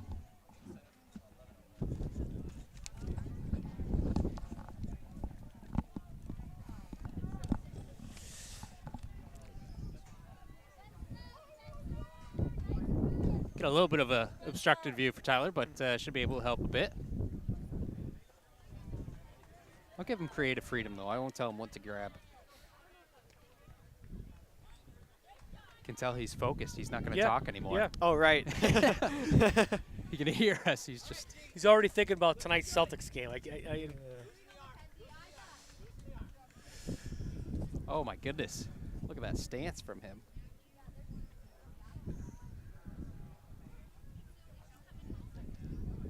It's better than Carter's camera work. Well, I tell you right now, Carter's on our female leader as well. He didn't get the memo. Yes. Oh, no, Carter. Might be Lars up there now. But Maybe I'll move ahead then. well, worst case, we can always get some people coming across the line. So we did see it was man up front leading it for the boys. It's got a small gap.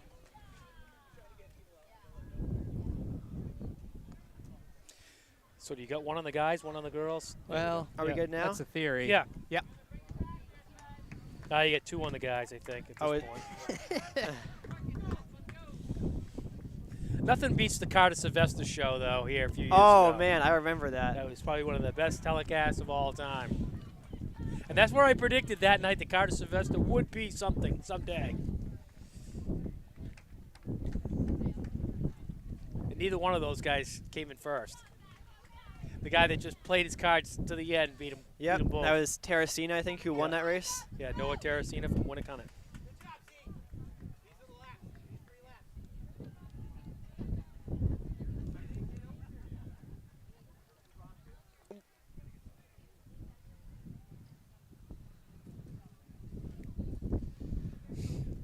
Spencer Mann's last lap was a 76. Yeah, went through the mile at 5:04, so Yeah, 10:08 pace. Nothing wrong with that. I would love to see sub 10. I think the meet record's a little bit out of reach right now.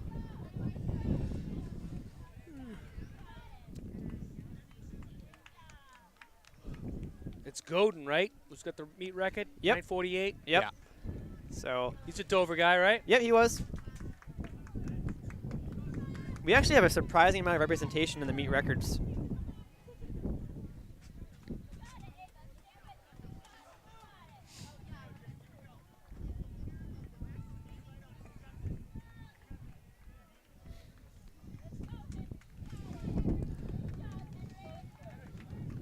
Looks good. Yeah.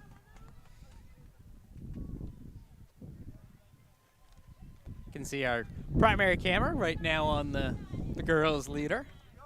So for reference, 5:30 would be 11-minute pace. So she's a little bit off of that.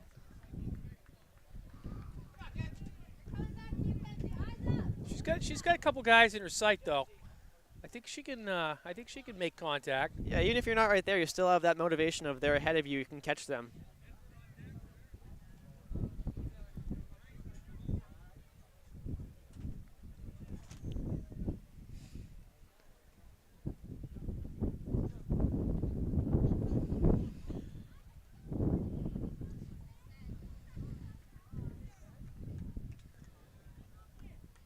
Oh, I have a Carter sighting.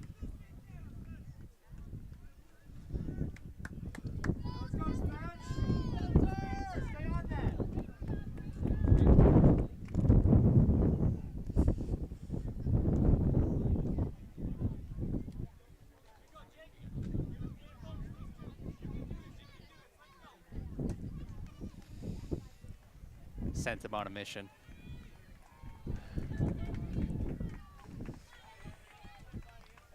Spencer Mann. Last lap 1:17. So nothing wrong with that. Yeah, he's hanging in there. That's hard to maintain in those middle laps. I think lap 6, in my opinion, is the hardest one. That's when I was always the slowest. I tell you, it's a better view standing over here, but it's a lot colder over here. Yeah, definitely cooler. As soon as I go out of the sun. I will say, out in the track, it's pretty cold. Or not cold, windy. So I'm sure they're feeling it right now. We see a bell being picked up for good reason.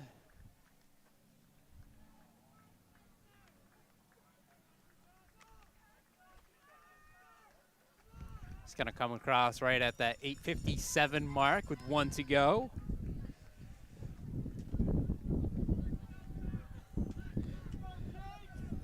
And where was Exeter in terms of team scores? The Exeter boys currently in 5th with 13 events scored. So they're going to get 10 more right here. Yeah, that's actually going to be pretty good. That'll bring them into 4th, but really close to 2nd and 3rd.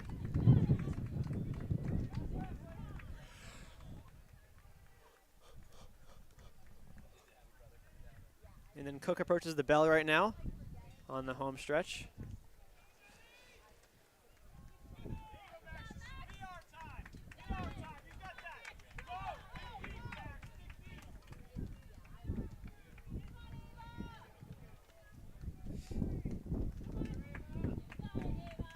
Comes our boys winner coming down the home stretch. Yeah, final straightaway for him.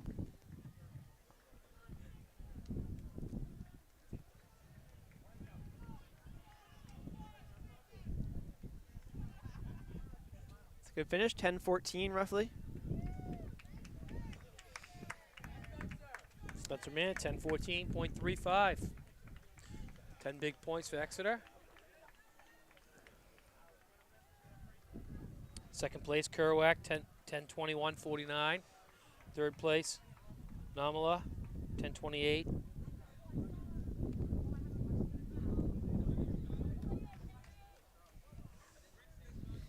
So Ethan Fiorenza finishing up.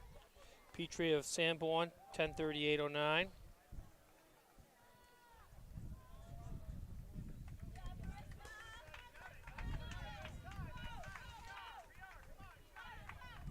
Beebe, 10:44. I think everyone broke 11. Fiorenza, 10:46. Bland, 10:59. Comes our girls' winner.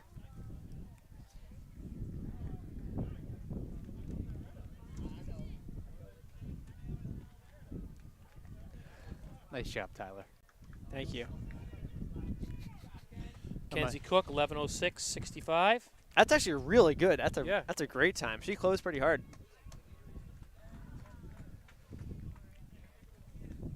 Especially today. Yeah, nothing wrong with that at all. What time did you say? 11:06:65. Looking at an 11:20:58. That's what you got her at? Maybe that's her seed time. Oh no, that's right. That is. I was the gonna time. say that seemed like a bit fast for what she was. Yeah, closing in. 11:20:58. All right. Sorry about that. Still impressive nonetheless.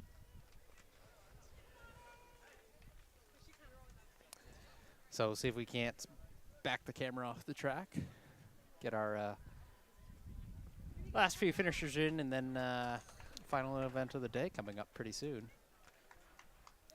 Well, I think for Cook as well. I mean, it's not going to be a PR for her, but I mean, when you're all alone at a meet like this, what you're really doing is scoring points for your team. Yep. Marissa Roos, Winnicott, 12:17.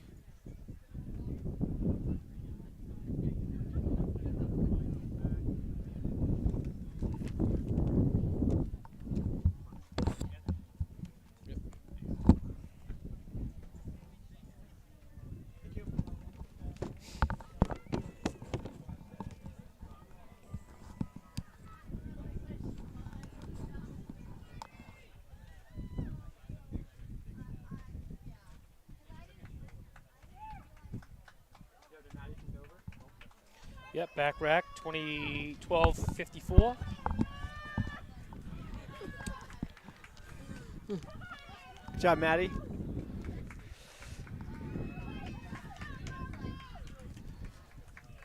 There's Ava and Anna coming in.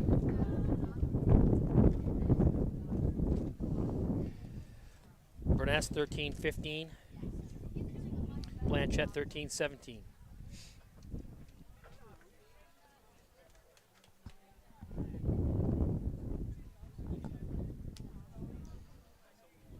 Girls 400, we got Sanborn Regional. We got Dover, Winnicott, Exeter, Portsmouth, Oyster River, Cole Brown, and Spalding. 4x400 is brought to you by Wakita Campground. It's in Hampton Falls, New Hampshire, camping in the Pines, a family-owned and operated campground. I may check that out.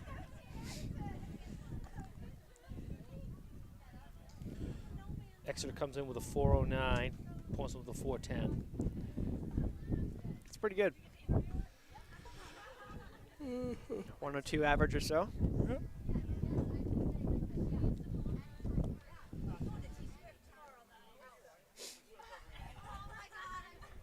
So as this meet's winding down, we also should say we do have the state championships coming up, as well as a few invites tomorrow. Yeah, that's right. Tomorrow, Wilderness Championship at Winnisquam, and then there's the Real as well, Londonderry. So some pretty big D2, D3 at Wilderness, mostly D3 I would say, and then mostly D1 at Londonderry. And then, as you said, next week, championship week, and I feel like this is the first time I can ever remember where all three meets are on the weekdays. Weekdays. Yeah, I was talking with Lars about that. I mean, I feel like usually isn't it Friday afternoon is D1s, and then you got Saturday for the D2 and D3 meets? Yeah, so this year a little bit different, but on Wednesday we do have our D3 championship, and we'll see that at Sanborn. We'll be there for that. Thursday, Salem has D1. We will be there for that. And believe it or not, on Friday, we will be there at Oyster River for Division 2s. I believe rain date in the event that we get some pretty bad weather would be Saturday. Great. So stay tuned for that, but hopefully some good looking weather.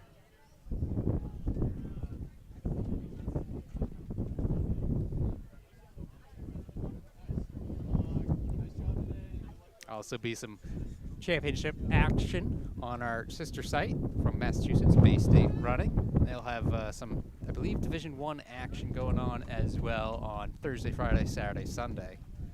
So busy week next week on the track. And on the track right now is heat 1 of 1 of the girls 4x400 meters. In our first heat and only heat, don't know why I said first, we've got wearing hip number 1, Sanborn. 2 is Dover. 3, Winnicott. 4, Exeter. 5, Portsmouth. 6, Oyster River. 7, Co-Brown. 8, Spalding. Looks like we have Portsmouth, it looks like, is in front. a 3-turn stagger here, similar to what we will see at the state meet. So good practice with less than a week to go for all of these ladies. And you could also say this is the last heat as well.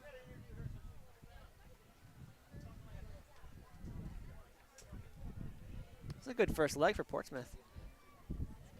I think that's not on their leg. Okay, look, that's Tom Cruise's father, Mike O'Brien.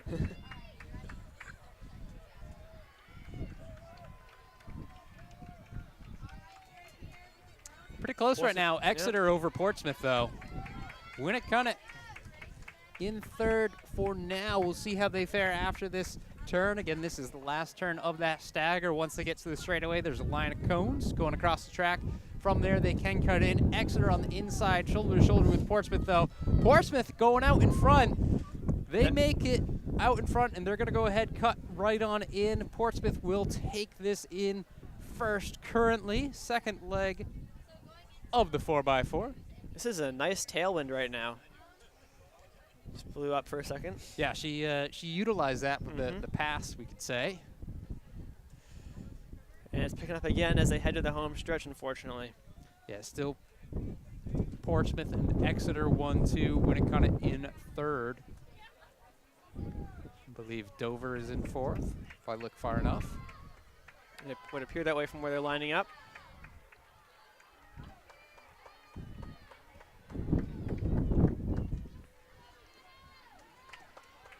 Portsmouth passes off first. Exeter right behind. And immediately opts for the pass.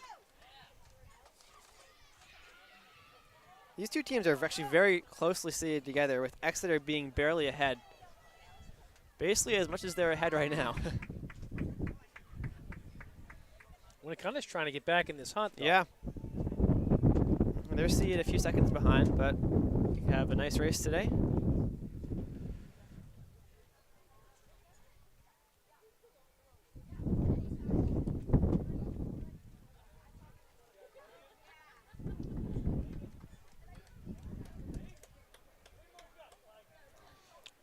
Coming on to the straight. Exeter still out in front of Portsmouth. This is and Winnicott's right there. Yeah, not much separation between the top two either. Our angle's a bit different. They're actually not right there, but still not a huge distance to make up. Top two pass off at the same time. Portsmouth ends up taking it after the handoff. So Portsmouth able to maintain. Exeter going to try and make a pass off of this turn. We see that shoulder to shoulder. Exeter does get out in front of Portsmouth. Got to get another stride length or so and then get onto the inside, as we see right there. I mean, an awesome last 200 with the wind right coming at them. Exeter's making a bit of a gap, though.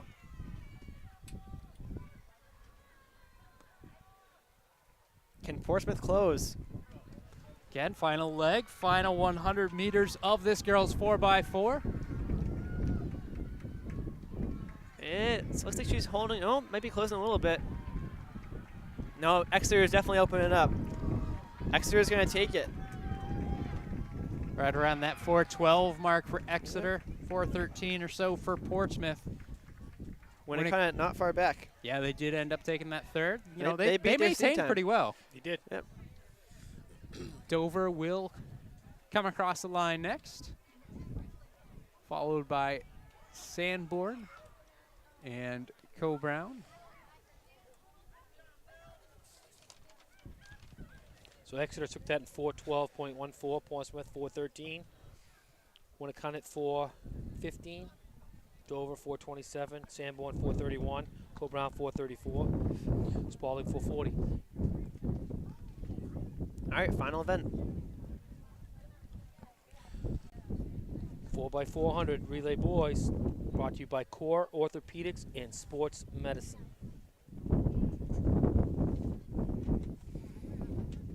We got Winnacunnet, Portsmouth, Exeter, Co-Brown, Oyster River, Sanborn Regional, and Dover. We have 2 heats. Yeah, it's a lot of teams there. 7 in this first heat. 3 in the next. Do I see Aiden Cox in this? Oh my goodness, it's exciting. Good chance of it. 4x4.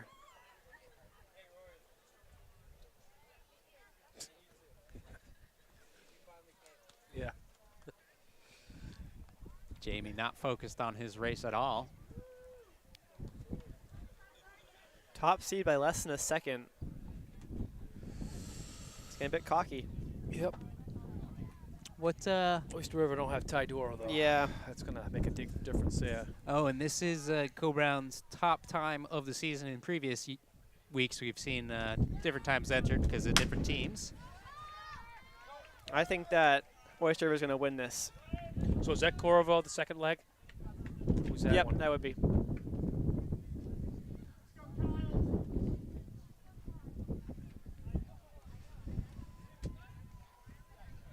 Exeter is looking pretty good to start.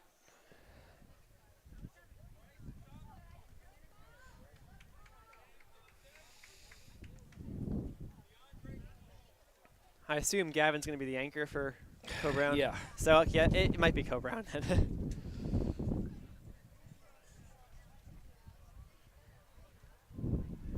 First leg coming onto the straight. Again, 3-turn stagger, so even if they are shoulder to shoulder, doesn't mean that it is that close.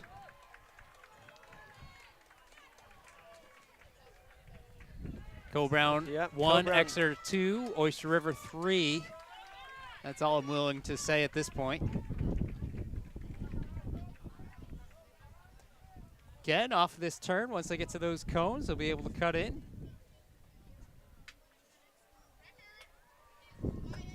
Looks like Co-Brown Yep. out pretty well right now, about 20 meters, 30 meters or so. Yeah, they're pretty much set here.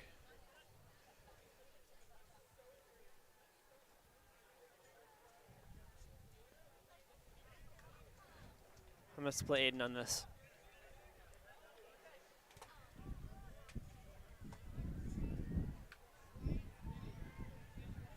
Corvo, Co-Brown. Passes off first.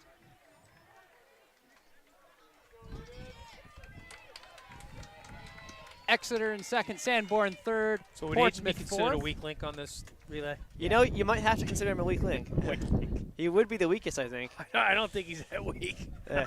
Oh, he's not weak, but he would be the weak. There's weakest. If you're looking for the slower time on the relay, there's a good chance that it does belong to him. 400 a little bit I mean, short. if but you've got a relay of, you know, El Garouge and Ingebrigtsen and other good milers, there's a weak link there somewhere. So. Well, Cox does come around the corner, still holding on to that top spot for Co-Brown over Exeter. That's Mikulski on the third leg for Exeter. One of their top 800-meter Yeah, guys. he's being chased right now by Sanborn. Yep. And Gavin Millark's their anchor, but I don't think he's going to catch Gavin. Yeah, Gavin looks really good right now. He has had a while to rest after the mile, so yeah, look at him open up, using that tailwind.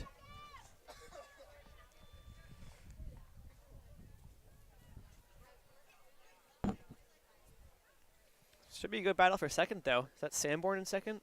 Well, it was Exeter, but I mean, yeah, well, there could've Sanborn been- moving it up in a second. Yeah, Ex- Sanborn Exeter's was holding third. on now. So.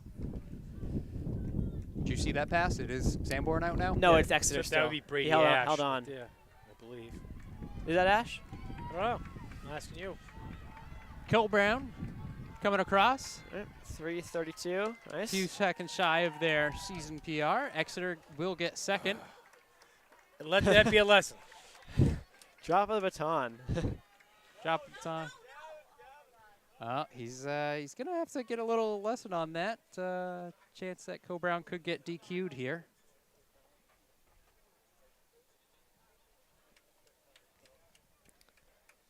But Dover crosses. Yep. And we do see that Cole Brown's official time 3:32.37. Exeter 3:36.06. Sanborn 3:37.80. Portsmouth 3:43.12. Oyster River 3:44.13. Winnacunnet 3:49.85. Dover Two things. 3:56.25. Don't ever celebrate in the 4x4, and don't ever take your shirt off. 'Cause you will lose. You will That's next. make sure your father addresses that one. Next week, that's a DQ. It's an absolute Wow. DQ. So, all right, heat number 2, final race of the day on the track. We are looking at Somersworth, Timberlane, and Raymond. Although I'm not seeing Somersworth, so battle between Timberlane and Raymond.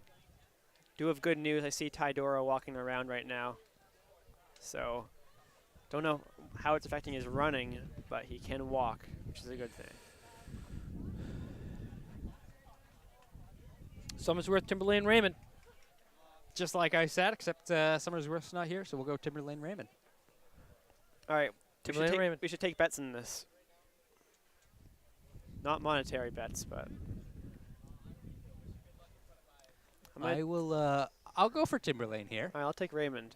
My grandparents used to live there, so I'll take Raymond. I'm going to take Somersworth. If they both DQ, then Yeah. Jim wins. Yeah. All right, they are off. No. Looking pretty smooth, which means that's our last gun of the day. Teach him a lesson.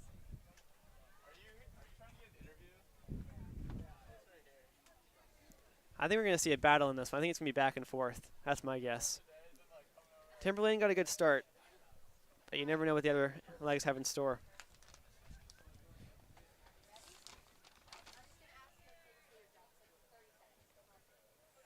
See the second legs having a little chat with each other. Nice Yep. sportsmanship there, you know. I mean, last event of the day, just you two on the track. Everyone wants to go home. I'm Always willing nice to to have a chat. I'm willing to bet in races there's more DQs in the 4x400 than probably all the other races combined. Yeah. Except for like for that kind of behavior versus the 100 or anything yeah, else. I agree. Well, when it's your team, you tend to celebrate a it's- bit more. But yeah. it's also at the end of a meet, you know what I mean, with the championship. Yeah. And it's just You're all done. Yeah, you're not done until you walk off the track and you get the results in. exactly. Speaking of results, let's go back to the 200. See if they ever decided that one out. Yeah. So they did break it. Tim Kelm does take that 23.385. Wow. Brady Ash 23.390. Yep. So 0.05 of a second between first and second in the boys 200. That's not that close. 0.05 of a second. 0.05 of a second. Yeah. Pretty good. I couldn't count that. I mean, I was like probably the only one who caught it. I mean, I thought it was like maybe 0.04 of a second, but I mean, if they said they probably rounded that up. So. yeah, so you're probably right. So with 16 events scored on the boys' side, we'll go there first. Cole Brown is in first with 118. I'm going to go ahead and say there's a good chance they're not going to get caught. Winnacunnet is second, 74. Portsmouth, third, 65. Fourth is Oyster River, 62. Fifth, Exeter, 51. Spalding in sixth with 39.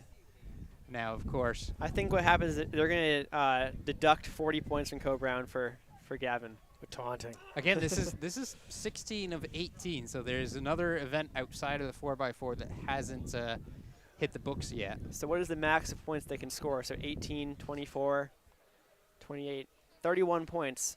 It's possible. So, Tyler, so we're saying that Aiden might have been the weak link. In all honesty, It the was weak Gavin. link, Gavin Gavin. was Gavin was a weak for link. behavior. Yep. So girls' side of things, 17 of 18. Not sure what the lone event left out is, but Exeter in first with 113. Co-Brown second, 96. Dover third, 68. Oyster River fourth, 58. Portsmouth fifth with 57. So 1 point between them. We might have to look into what events out there. And sixth would be Winnicott at 37. It's tightening up a little bit over here. Raymond's making some Yeah. making up some That's what I ground on was saying. Timberlane. You know what I'm thinking about, though?